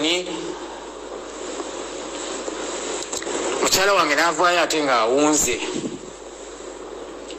Bw'avaayo ng'awunze n'alinya boda n'addayo ewaka. Bw'addayo ewaka nembeera n'omuntu gwe nagezaako okwogerezeganya naye nenkola ki nemuwa $20,000 n'agenda mu Airtel kubanga enamba ezo ezagendako sente ebbiri zaali za Airtel, emu yali MTN. N'agenda mu Airtel n'akebera nga twagala kulaba abaani abaatutte sente. Bwe yatuuka mu Airtel system yamulaga oba print out gye baamuwa yamulaga nti sente simu kaadi ezagendako sente diiru yeetooloolera ku bantu 3 ne beekubira amasimu ku ezo simu tewali muntu mulala gwe tusobola third party muntu mulala gwe tusobola kukwata aproducing ba victim. Era ini ne ziraga nti era teziriiko. Bazikolerako omuzanyo gwabwe ne bamala ne baziggyako abakikola bonna. Naye bwe tubeeraawo ne tubinga ejiginga mu looya nga tulaba bitulemeredde. Bwe tufuna looya n'abawandiikira, looya yasooka atuadvisinga kugenda ku branch kwe twaggulirawo akawunti eyo. Akawunti eyo etudde ku branch ya Energy Center. Kakati ne bagenda ku branch y'oku Energy Center ne bawaayo okwemulugunya kwabwe. Mukyala wange waawaayo okwemulugunya ne bamugamba nti tugenda kukubira after 2 days. Bambi omukyala eyabakolako n'amukubira ne baddamu ne bakola investigation endala. Naye investigation endala gye baakola era yafaanana n'eri. Ekyenjawulo ekyaliwo nti eno investigation bagezaako okubannyonnyola engeri bano ababba sente engeri gye baziggyako, nga babannyonnyola nti sente zino bazibba okuva ku nnaku z'omwezi 2 nga bagezaako bazitransferinganga naye nga tebazanishetinga kugenda. Bakola transfer y'esente naye nga tebacompletinga gundi eyo ya transaction nga tebagimalayo. Ne bazisikako emirundi 3 mu ssaawa ez'enjawulo. Kakati deni ku ssaawa 9 ndowooza we basobola okwanishetinga sente ezo ne bakola ki? Ne bazitwala. Message bwe ziraga ku evidence ze tulina. Era naziri message eziraga nti bagezaako okuzisikako ennaku z'omwezi 2 nazo message tuzirina. Bazi printinga ne bazibawa. Kakati mukyala wange bwe yagezaako okubabuuza system zammwe tezikola, omuntu n'azanyira ku akawunti y'omuntu nga temusobola kugibulokinga, naye nga bamubuzaabuza. Ne bamugamba kati ffe tetulina kyakukola, system eraga nti esimu yo gwo wagigaba biki. N'abagamba esimu yange sigigabangako. Ne bamugamba mbwe ate ennaku z'omwezi nga 2 abakasitoma baffe bonna mu ggwanga twabasindikira message, ne tubasindikira message nga tubagamba mbu mwapugrading application zammwe muve ku easy banking mugende ku Equity mobile banking.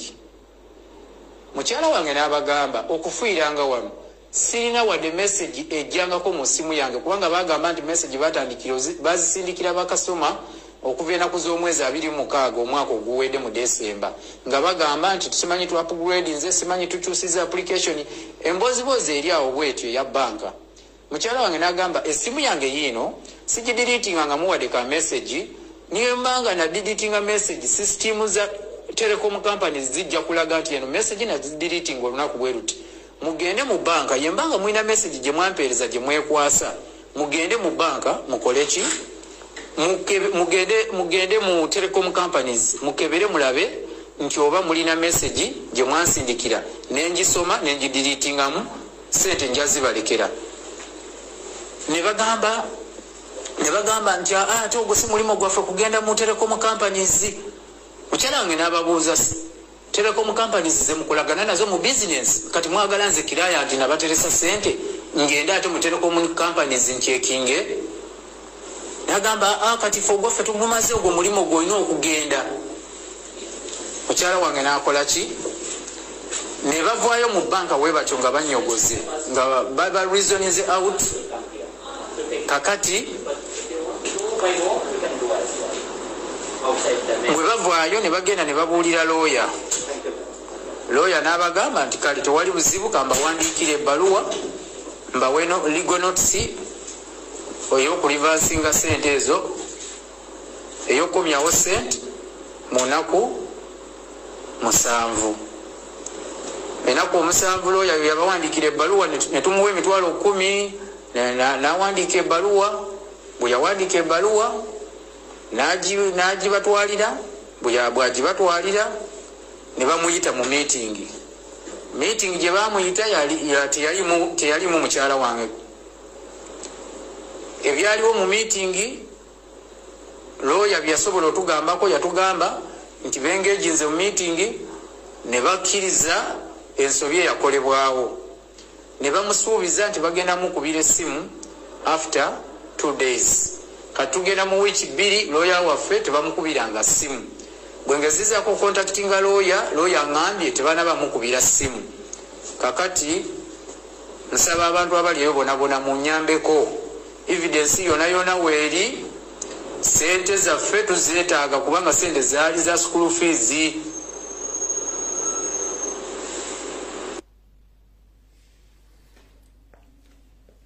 Ndowooza muwulidde. Omanyi bannayuganda mwetaaga okukuba emiggo. Ebintu bingi tubibagamba ne mulowooza tebiriiyo. Bimala batuukako ne mulyoka mutegeera nti bituuseewo. Alright. Kati tulina eddakiika 40 gakubira mu ssimu. Then program eya Namwatu ejja kujja ku Lwokutaano. Njala kutama simu buli omu ofuutuke ebigwe byagala okufuutuka. Omusimu ngatadde. Banka muziwulidde kyezi kizirimu nze ntadde amasimu. Tulina eddakiika 40 kuba sisukka ssaawa 4 buli omu oyogere ky'oyagala. Essimu yiyo WhatsApp, strictly WhatsApp.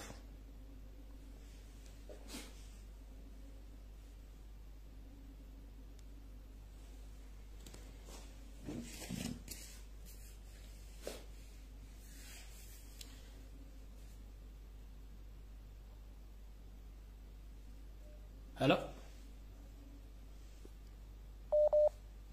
Hello?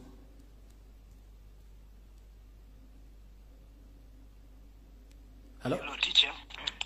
Jebale kosebo. Kale sebo nawe jebale kosebo. Nze nsooka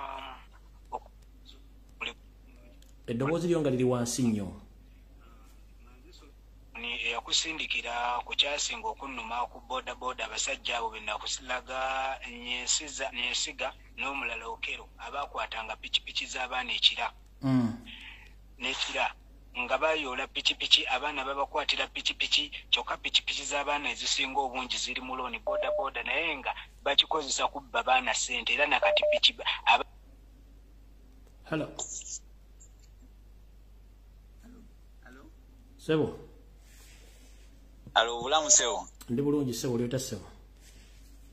Yeni mpola webale kuwe Kale sebo nawe bale kubeera ko neddoboozi liri wansi kansoke nzijeko mbaddire.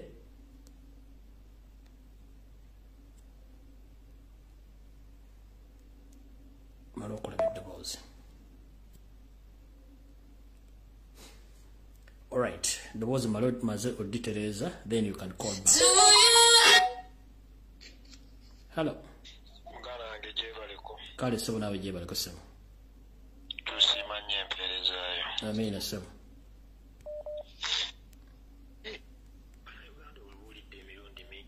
Simanyi nakumanya. Olwetaaga kuba bubazi ku mitwe.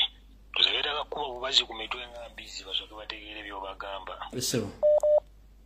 Wayogera dda n'obagamba muve ku banka z'e Uganda. Wayogera dda. Naye simanyi. Simanyi Munnayuganda ddi lwalitegeera.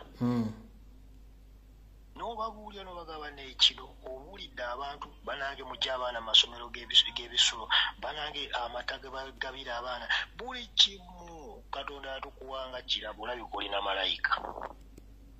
Oneezo gwe baganya otegeera naye baligenda okutegeera nga tebakyalina kye basigaza. Esebo. Byebyo ebyange. Kale sebo toyanza nnyo sebo.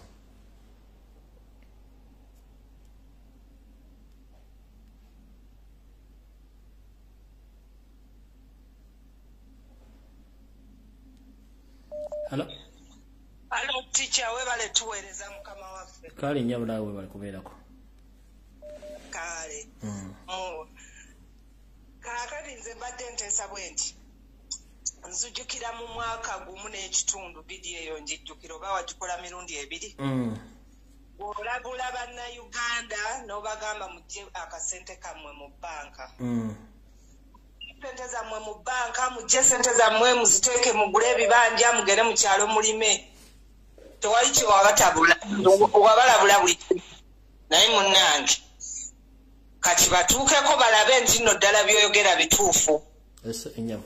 Kati n'ekirala kitalo nnyo ekya looya waffe naye nze nsuubira bannayuganda abayisaamu abantu amaaso balekeraawo kubanga ffe abantu abakugoberedde tulabye ebintu bingi ebihappeninga naye ate nga ffe tuli mu nsi ezeeno wabweru wala naye tulabye ebintu ebihappeninga mu Uganda nga bisesa n'okusesa buli omu akuyisaamu amaaso basindisa abantu bakuvumye bakoze eki naye katubasabire kubanga byonna byoyogeddeko bihappeninze naye kitalo nnyo ekyalooya webale tuweereza timbadde njagala kuyisaawo kagundi ako ka message wabagamba mwaka gumu n'ekitundu baddeyo mu vidiyo zo kale sebo webale tuweereza bye bye.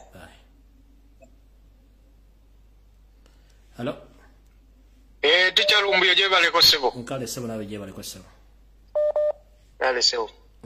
Amanya n'eddoboozi doniri okuva South Africa ku headquarters e Greenside. Sebo.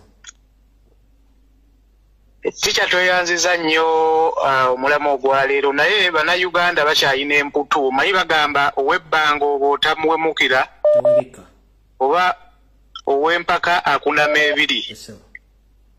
Wabalabula lwadda bajje ssente zaabwe mu bbanka baagaana okukuwuliriza. Era kino ekyaleero kituwadde kyakuyiga n'abalala abakyakoze emputtu bayigire kwabo bekituuseeko olunaku olwaleero. Tweyanza nnyo tweyanza egesera bulungi sebo.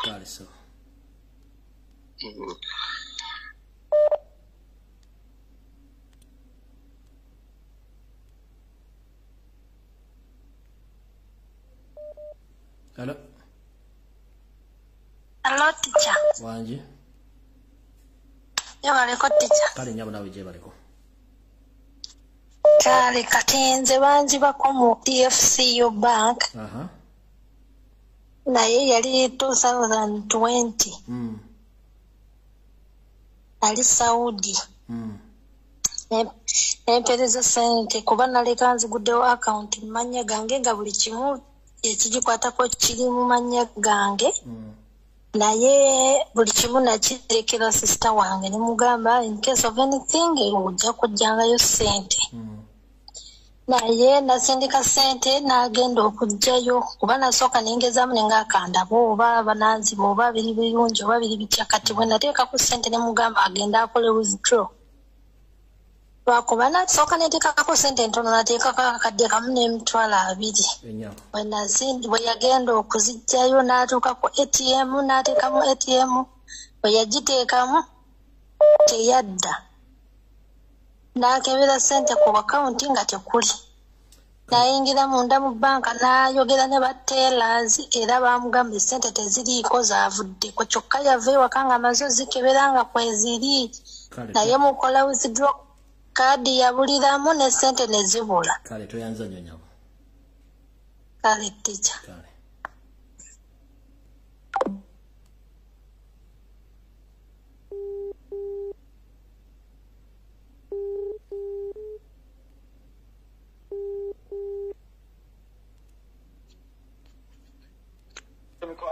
wanjisebo nkulamusizza n'abawuliriza utalesebo amanya kojja omugezi esebo okusooka nkwebaza omanyi abantu abasinga tebamanyi linnya lya chemical ali gye lyava webala ebintu byonna byonna byoyogera kati bwe bitandika okuhappeninga ng'abantu bagamba nti essa singa namanya esebo kakati sebo nze nyina omukyala wano abantu 2-3 bava Bungereza wano bagenda e Uganda nga bakozesa ATM card zino debit card omanyi ATM ze Uganda naddala abantu mu abava mu diaspora muyina okwegendereza buli lwe mutwala debit card zammwe ne mugenda e Uganda ne mukola withdraw ku ATM bali baziprintinga bazire details zammwe zisigalako ku zi slip ezisigalayo omanyi kye bakola nga kaadi bazikuroninga okitegeera kaadi nga bagikuroninga nga bagiswipinga bagiwa bana abayaaye bagitwala ku eyo Sheraton simanya waweyo waggulu eyo wali bugundi obwo bugundi buno obwaki buno obuuma nga gwe sente zo bazikoze ekibazijja kompola abantu bakajja wano nga 3 nga bakomplaininga okitegedde sebo kati ekisembayo kyenjagala okubagamba banna Uganda tujja wano ne tubagamba no wa security alert okoze omulimu munene nnyo okuleeta omulimu gwa security alert pastor waffe Asimwe nange ne bannaffe bonna okuleta security alert obutwa buli riyo twawoninga Shamimu Malende honalebo waffe ne tumuwoninga ne tumugamba Shamimu Malende please tukwegayiridde please Shamimu Malende simanyi naye gudu enafu yakola ki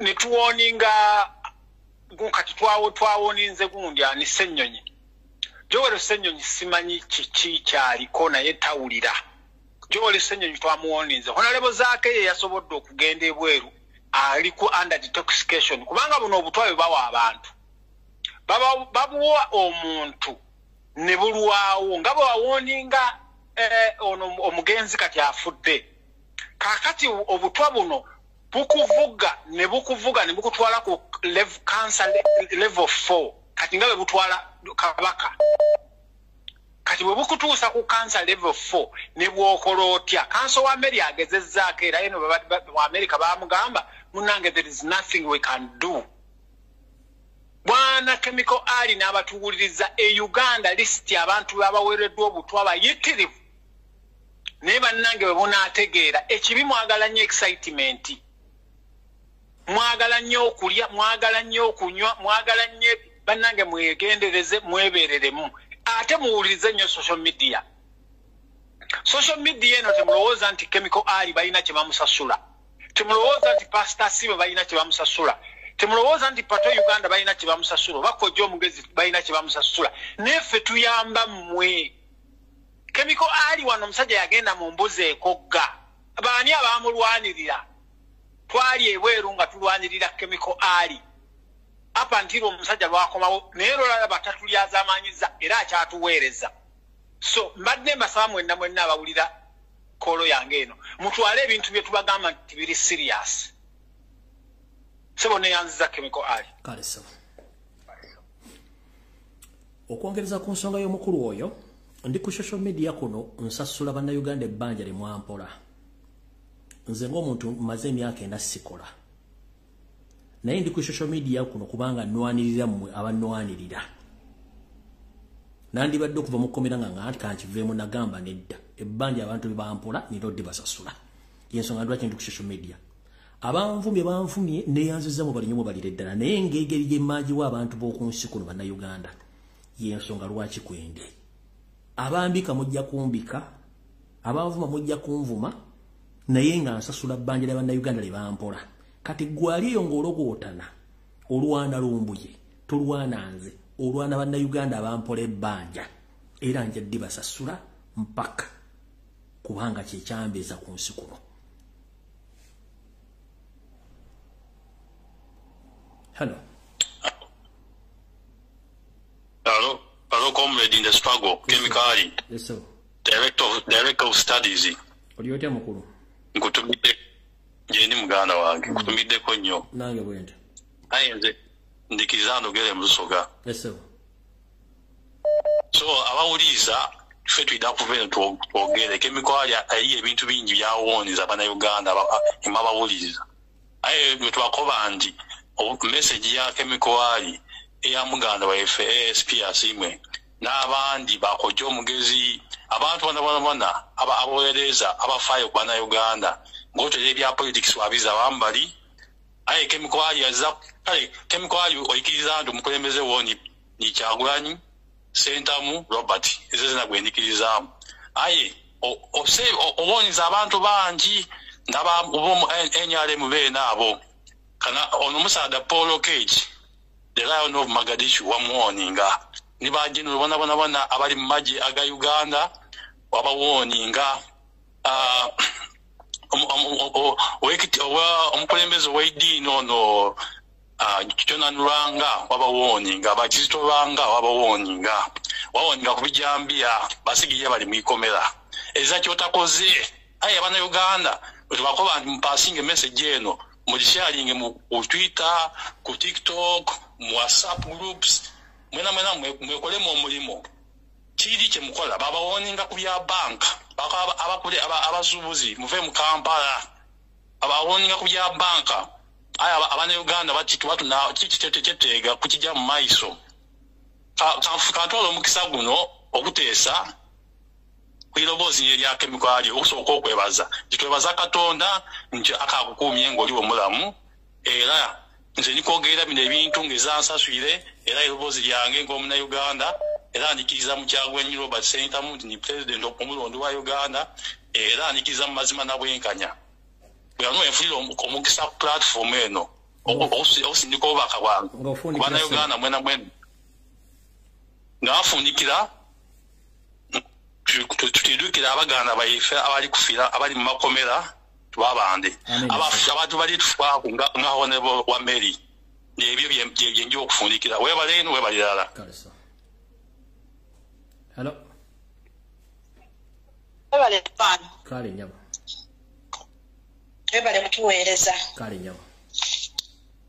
Kati bannange teacher ngamba bannayuganda mwenna era nga mbalabula mulekerawo okuzala wa security alert ze batuwa bannange mukirekerawo muzitwale ng'ekikulu kuba abantu bano bateekamu obudde bwabwe okutulabula ate nga batulabula ne babitugambe era ne tubirabako nti basaba ba mikwano mwenna gye muli bannayuganda ekirala kitalo nnyo ekya kanso waffe wa Mary kitalo nnyo kitalo ddala bannange ne mwami wayiswa mufumbira bakulabudde emirundi mingi bannange genda weekebeze ffe tuli beeraliikirivu tukooyo kaaba bane bwe bakulabula twala obuvunaanyizibwa ogende weekebeze nga bwe babagambye wayiswa mufumbira bannange tukyabeetaaga tubegayiridde ekirala Mayega bw'oba osuubira nti gwe ogenda kukozesa pulezidenti waffe oba principal waffe ng'ogenda kumukozesa ebyo weerimbye kubanga Kyagulanyi mwana waffe wa Muntumbwe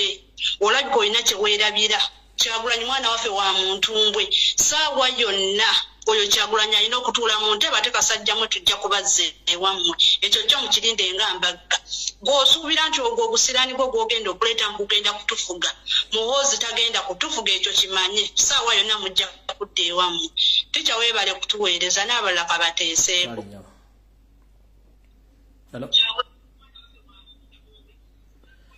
Sebo jjako essimu oba TV.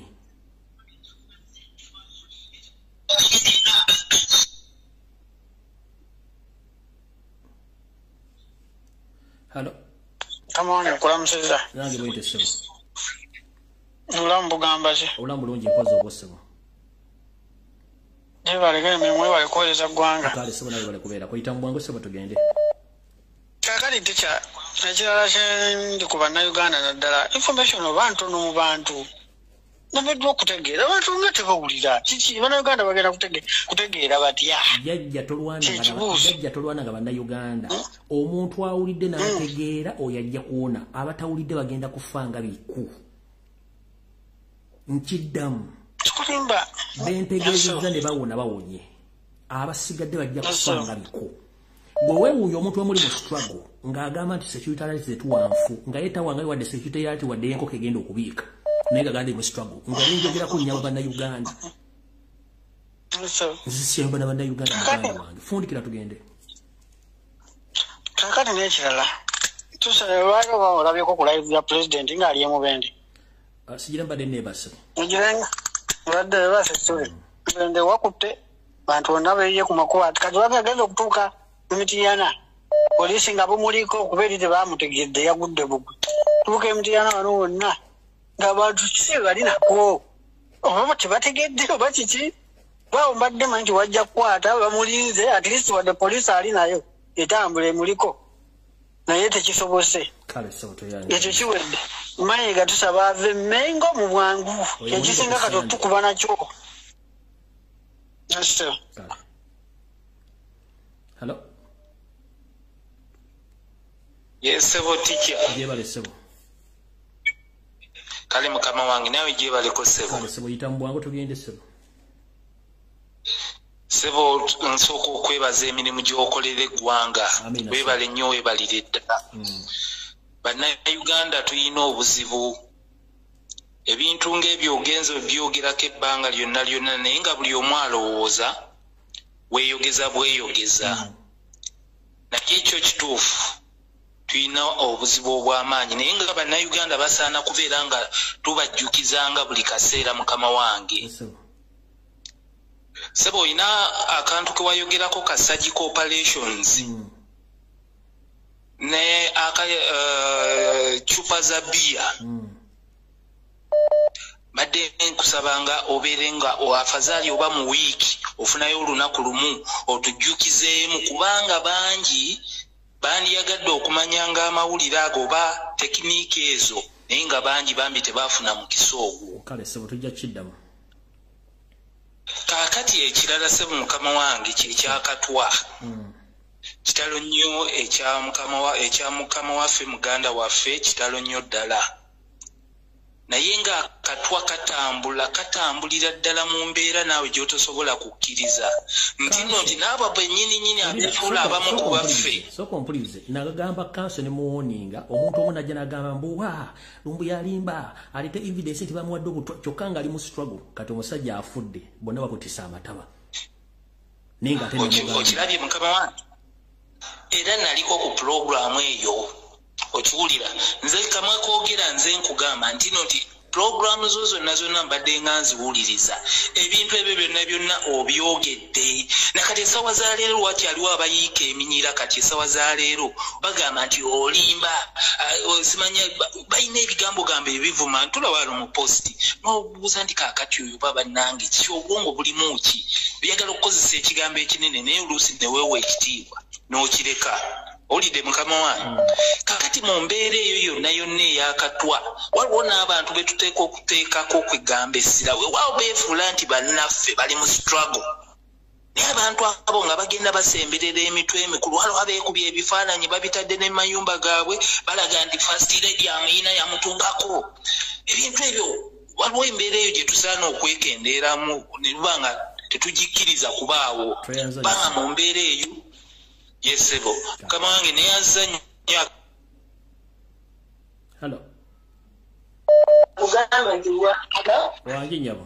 Balamusiza bannayuganda, balamusiza bannange.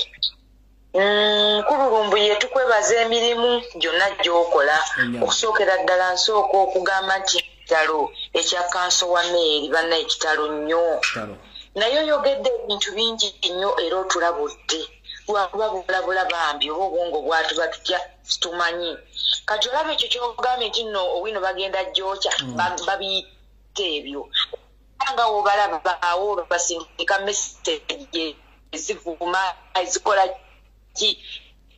naye kasita omulimu kya mpuuga ne Charles Peter Mayiga lwe mwayita pulezidenti wange mwamutabulira akacyayi niye bw'abaako ekimutuuseeko kyonna teri mulala mpuuga ne Mayiga n'ekivumbi era pulezidenti nkusaba bagende bakkebere bannange twajjira omusota gwa mpuuga oba omunaku aliwo na mpuuga nze mpuuga lwe ndimuwona ŋŋenda kufumba kikere ng'enva mweraba.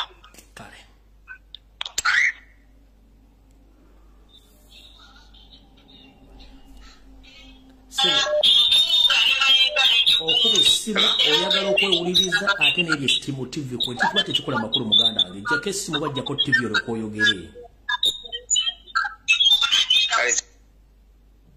Hello. Sebo. Jebaleko Mr. Lumbuye. Kale sebo nawe jebaleko. Nsinzidde wano South Africa. Sebo. Nkubabeera nnyo oli musajja nkukkirizaamu nnyo lwakuba tugaana okuwalampa lwakuba tugaana okwogera amannya abantu abo abakulima empindi singa kati mbatandikako batukiyiwe tuzimbe ekirala bonna tubamanyi tubalaba ekirala mwami Kasumba oyo ab'ekalungu mutuyambeko ezaalibwa olukaya mundako awo abantu abo ab'ekalungu omusajja ayise wayalikomye omusajja ab'ekalungu mutuyambeko omusajja oyo kale sebo tuyanza nnyo sebo kale sebo. Hello. Hello. Hello. Wanji. Jebale kosebo. Nkali nyabo nawe jebale. Soko kusasira koliji munaffe yatuvudde ku maaso mukama amuwumuze mirembe. Amina. Oyina eddakiika bbiri zokka kuba obudde butuweddeko. Njagala kwogerako kuba DP block. Oyo eyayita mpuuga sebo tukulenga oli naye tukulaba toyina okumanya nti tulina omukulembeze gwe twalonda alinze kulayira kagwake kagutonye alina okukola ki alina okulayira mpozi nga mweteekerateekera kulonda ba MPs tulina president Kyagulanyi Ssentamu ye mukulembeze w'eggwanga alinze kulayira kagutonye kagwake ye president w'eggwanga Uganda ebyo bye mulimu mwerimba mweriko okitegeera ffe tulina omukulembeze waffe mpuuga ebyo byonna by'okola tebigenda kuyamba era tebigenda kuyisaamu bw'oba olowooza nti nno ojja kuleeta wayazo ozirumise okwa Kyagulanyi ofune amasannyalaze awo weerimba amasannyalaze ga Kyagulanyi tomanyi gye gaava tomanyi gye wagajja naye yennyini tamanyi gye yagajja okitegedde ffe twalonda Kyagulanyi ye mukulembeze w'eggwanga mayiga negye emizannyo gyammwe gye muzannya n'empuuga tubalengera tuli mu kamooli naye tubalaba mulekerawo tuzannyira ku bwongo bamemba ba palamenti muli mu palamenti mutudde kubanga mmwe mwatuuka bannayuganda bali mu makomera bafa bayimirirawo ku lwammwe ne babalonda naye mubasuuliridde bannayuganda mbakunga omuntu yenna atayimiriddewo ku lwammwe okubalwanirira nammwe temuddamu okumulabya kalulu kubanga kino ekiseera kye balina okuyimirira nammwe abali mu makomera naye tebasobodde kuyimirira nammwe babaleseeyo. Njagala mbabuuze mmwe bamemba ba palamenti abali mu palamenti, singa ogenda n'okubalaale nga tewaliwo bakubugiriza osobola okubeerawo nga tewaliwo bantu, naye mmwe mulaba nga mwatuuka naye tewaka kyetukola. Sebo jebaliko Sebo kale Sebo nawe jebaliko ine dakiika 2 zokka. Mbadde ngamba abantu bonna bava mu diaspora nga badde Uganda babe mwegendereza nnyo abasajja tageti yaabwe bagitadde ku bantu abali mu diaspora. Era buli muntu ali diaspora bodde Kampala funa kafo wekwekawo otuule okole emirimu gyo. Bano abasajja bamalirira dda Museveni si yafuga eggwanga, Muhoozi yafuga. Kyovola balino lyonnette mwayagala kakasa muzeeyi we nti bo batemu balungi. Era bwe bategendereza nnyo omwana alina amaanyi mangi. Tulina okwegatta ffenna bannayuganda ne tulumba nga lumu, ffenna ne twegatta ne tulumba ne tugoba. Abakongo baganye, omulaba Omukongo aganye. Owulidde mukulu wange, Abakongo baganye, Abakongo beewaddeyo, Abakongo balwana. Naye mmwe we muteerwana ajja kubamalawo.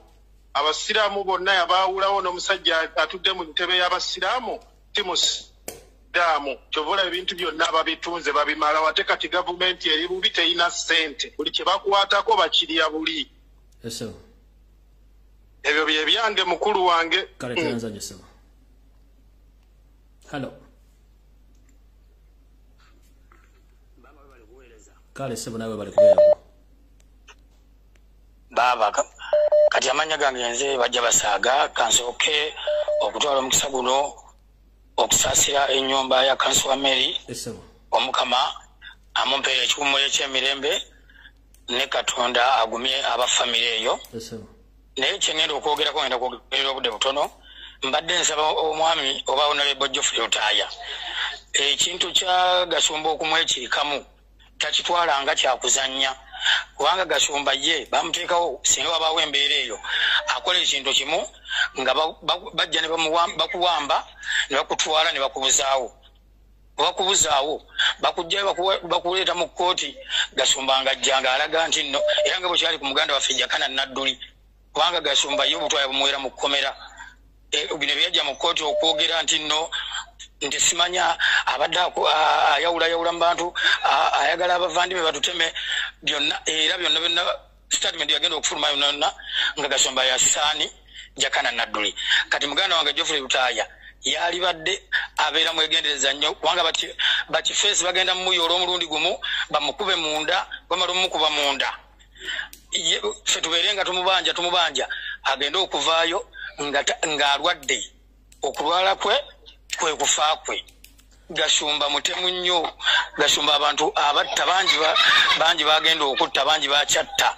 Bwe kasitaalaga bino byonna abyogera nti alangirira olutalo. Naye Gasumba sijja kubeera ku Geoffrey Lutaaya ndi mugamba nti oba yegendereze. Naye naawe wegendereze obusungu bwaffe obw'Abannayuganda. Gasumba nfundikirira ddala ku lw'Abannayuganda bonna. Gasumba mulabanga atuusiza ekizibu ku Geoffrey Lutaaya. Gasumba wabeera bonna tumanyiwo, temulinza temulinda kirala, tukooyo kaaba. Webale nnyo kuweereza Ssaabasajja Kabaka Wangaale.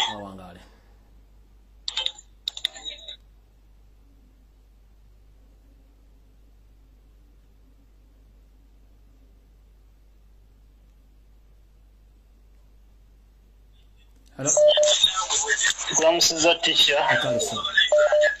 Balamusiza ne bannansi bannange, Bannayuganda bannange, bitalo nnyo ya mukadde waffe Kansuwa Mary. Omukama agumye famire ye, naye Omukama amuwe ekiwummulo eky'emirembe. Nze kuyange nja kusaba Bannayuganda, nja kusaba bannansi ffenna banne tusabire nnyo His Excellency Kyagulanyi Ssentamu Robert, President w'ensi yaffe Uganda gwe twalonda. Bano abantu abamuli ku lusegere bwe twalusuubira nti bagenda mu kwasaganyizaako tutambuze ekintu kya struggle tujjako tutwalaganisa Lukamayo Tosabajja okwotwa omunyando omutusi Kiwere Museveni. Bantu babi nnyo nnyo.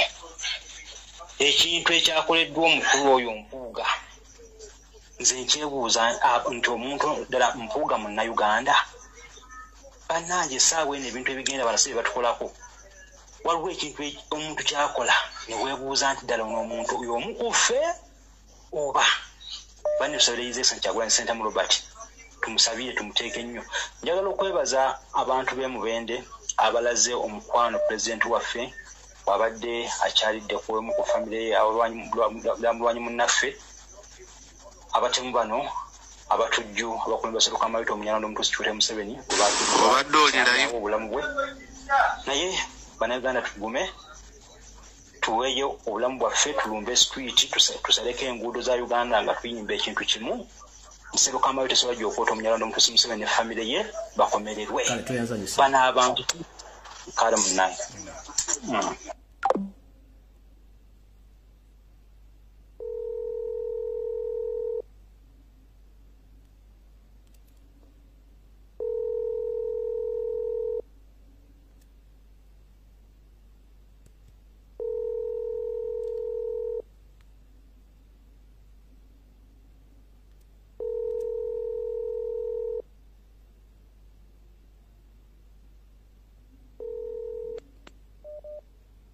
Hello.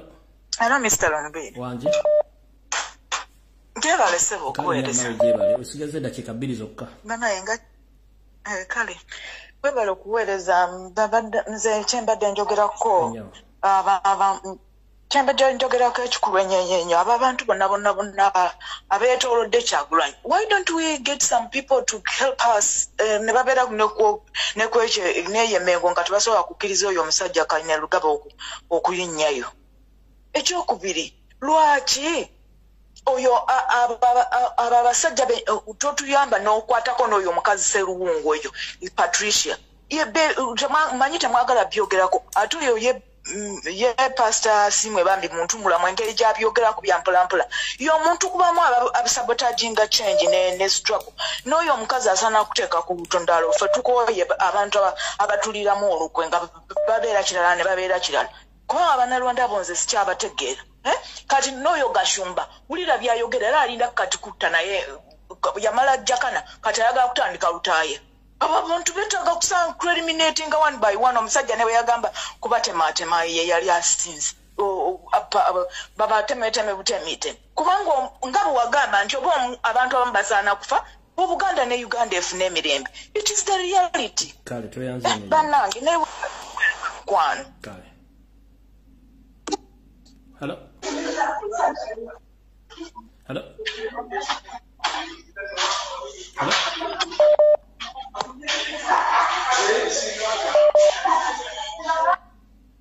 Hello. Hello. C'est bon. Banange. Njagadde ngumya wano amasimu. Eddakiika zino ettano zisigadde njala kukola public statement bulungi nnyo. Njala kunneetegereze bulungi nnyo mu video lwange nakoze omwezi 8 omwezi ogwokubiri mwaka 2023. Njala kukola kye tuyita public statement. Najja mu struggle eno nga sina wenkoza application. Najja nga muna Uganda nga nkulembeddwamu Robert Kyagulanyi Ssentamu nga president wange omulonde. Nkoze emyaka najigina mugwako 5. Pako nafuna enjege yangwako ne munwanirira era bwe navaayo nagana okusirika ku lw'abantu mmwe benwanirira. Naye abantu tulina abantu bali mu struggle bonga balina bye bakimamu n'okuba nti balina bye babikkiriza. Nze jjajja wange ne taata wange ne mama wange bankuza nga nina okwogera amazima. Yensonga lwaki Yoseri yagezezzaako okunsiga buli nzira esoboka naye eremye. N'okunoonyaako buli kakyamu konna we kali kalemye. Butyo ebintu byembaga byonna byonna bituuseewo bitundu 99 ku buli 100. Njogedde ebigambo bingi nnyo. Naye ku lwa Bannayuganda bessaagala bafiire bulwamu bwabwe. Nga tulina enkwezenge mu Nuupu. Njagala buli muntu wali kuno oyina Facebook account. Mbadde mbasaba n'obuvunaanyizibwa chemical area deyo mu people power ngabo yatandika nga nopu tenajja buli omu njagala wandike ku Facebook account yo nga either onzikiriza obongana opinion polls zambwe nazira nga zinzikiza okudda mu people power nve mu nopu nina kyenjagala okukola n'okutaasa obulamu bw'abantu abasinga obungi ng'obudde bukyali sigenda kufa ku criticism nga ntaasa bannayuganda kubanga mu people power buli muntu aleeta mutwe gwe tobeerako limiti nti ono sigenda mwogerako mbasaba mmwe abali kuno buli omu ku Facebook account yo njagala kudda mu people power nupu nsoke njiteeke ebbali kubanga mulimu ebitatambula bulungi president ajja kuvayo kubyogera nenze nina authority ne mandate esobola okubyogera nga sina gwentiriridde kabere bloga yenna anajja nga yemasaga ng'eggongole siba akabugo nja kumwambala okusevinga bannayuganda. Little I didn't know that when navayo kwa security alert okwetola ensi yonna na saving abantu bangi nnyo abeesulayo gwa nagamba baasula mu akaba brave ne pa security alert omuntu naawona sinze mbamponye ekifaananyi kya Katonda buli tufiira omujaaso w'amaanyi kati nga kanso Anthony Wameli okufaako nga namulabula abantu ne badispising information kinnuma nzukusenga ndaba ekifaananyi omusajja afudde nenga namugambirawo after 2 days ngamaze omuwapozera muga kanso bakuwadde obutwa but enkweze ngeziri mu nupu ne ziva ne zitandika okwasamirira ng'obugego bukalu bubatedde ku mudaala nga bunyoka kenswera kubanga abalina ebakolera tebaagala nkyukakyuka kino njagala kibasaba buli omu anzikirize nzire mu people power nsooke nteeke nupu aside nina okusevinga Robert Kyagulanyi Ssentamu ng'omuntu nina okusevinga obulamu bw'abannayuganda n'abala nga ndi mulobada basitayiro nga siina limiti kuba akamanyiro kasusse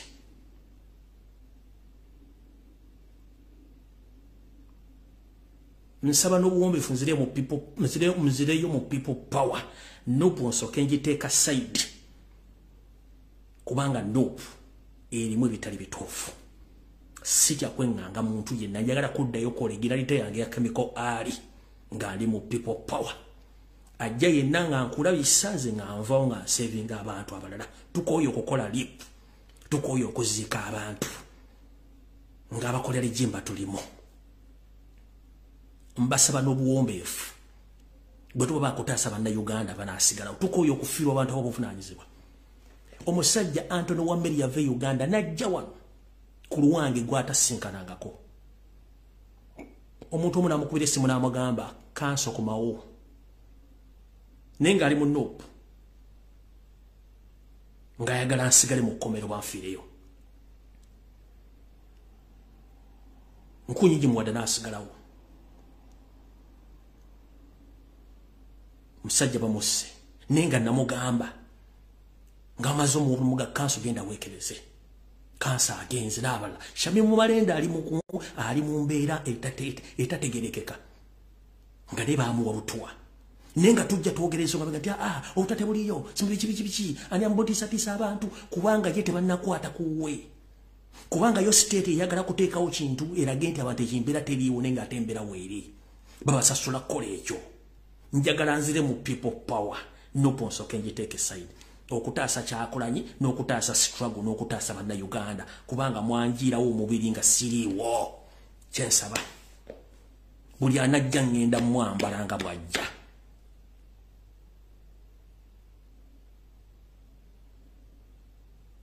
kyensaba njala kudda mu people power nupu nsooke njiteeke side nga nzija nga freelancer nga nsabula embwa zange n'embuzi n'enkoko n'ebiteega n'eŋŋenda sirina gwe nvunaanyizibwako ti simanyi ono yaani simanyi ono MP simanyi ono Kasasiro jjajja bikoola simanyi ani nvunaanyizibwa ku protectinga bannayuganda na president gwe nalonda egwengoberera abasigadde si bamuvunaanyizibwako kujjako bannayuganda nvunaanyizibwa ku bannayuganda ne president wange so si bannabyabufuzi never so called hopeless idiotic bloggers no tetugenda kulowooza ku same level ne same page kubanga tutegeddamu ina kimuyisaawo okugaana abafuna information kyensaba njagala nsooke nzire mu people power eri n'ebiriyo tetujja bisobola kubanga bakolera mu bangi buli omu njagala ogende ku Facebook account yo ogambe twetaaga comical area de mu people power nupu esookedde sayidi tusooke twetwale osala tunasobola okusevinga abantu nekisiso okufiirwa abantu b'obuvunaanyizibwa okufiirwa Anthony Waberi ogumu ekyo tufiiriddwa eddibudde n'ennyo looya ateewulira atambula kizibu nnyo okusanga looya n'omugamba ekyo tunakiwulira nga takulabanga nako nga looya teewulira oyo agenze tugenda kuzzaawaani Shamim Malenda badalo ndi abantu bonna essaawa zino ali ku kitanda balooya basinga bonna batunudde bwe bati abantu bali mu kumabba mu Kampala teri aboogerera abantu bali mu kuttibwa teri aboogerera munupu mulimu enkwezi ng'ezaagala okutta abantu n'okusuula ekibiina teryakyo buli omu asirise kubanga ali bakolera okuba obusimbi bagibo bono ne struggle simi bagita njagala kuddeyo mu people power nga ndi freelance nga nkuba buli kiramu to protect Kyagulanyi, to protect Ugandans mpaka nga Museveni avuddeko kubanga kirabika tubeere no mu nuupu eri abeefudde ndi bannannyini nuupu ate nga baagala gisaanya ate bagikolemu ebintu ebirala kati tujja kuddeeyo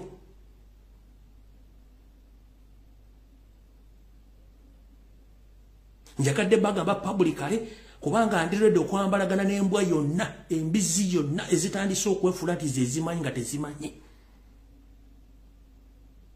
ekyo kyo nkibagambiddewo kubanga tetujja kukkiriza bannabyabufuzi basasula abantu okujja okubuzaabuza abantu nga mazima bagamanyi kyenjo bagamba ekyo kyo kibasabye mbutere buli omu genda ku Facebook account yo onzikirize kubanze nkolera abantu sikulya munnabyabufuzi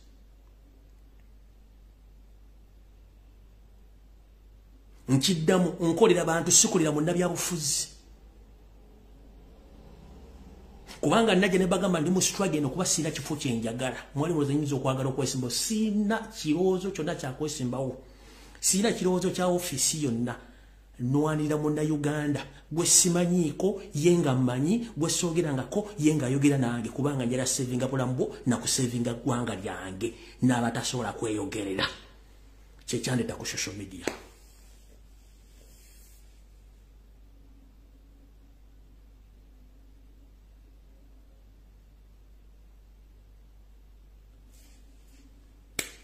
tusinkane ku Lwokutaano mu program Open Roof sijja kwogera kigambo na kimu constructively essimu essaawa bbiri video njigadde mukama wa 13 ampeera tusinkane ku Lwokutaano mutambuze video eno mugende ku YouTube channel yange oteekamu erinnya Lumbuye Fred ojja gisanga channel zonna zimusangako ebibuuzibuuzi nga bataddeko agafaananyi bageditinze oyo si yenze njalo bebaza mwena bansabidde okusuuka omukisa omuyaga guno ogabaddewo mukama akyambise kaka akasubi mubali nnyo bwebalire ddala buli eyambise bwebali nnyo balire ddala kubanga gwesimawulire mukama bankuumire atakumira mpeera mweraba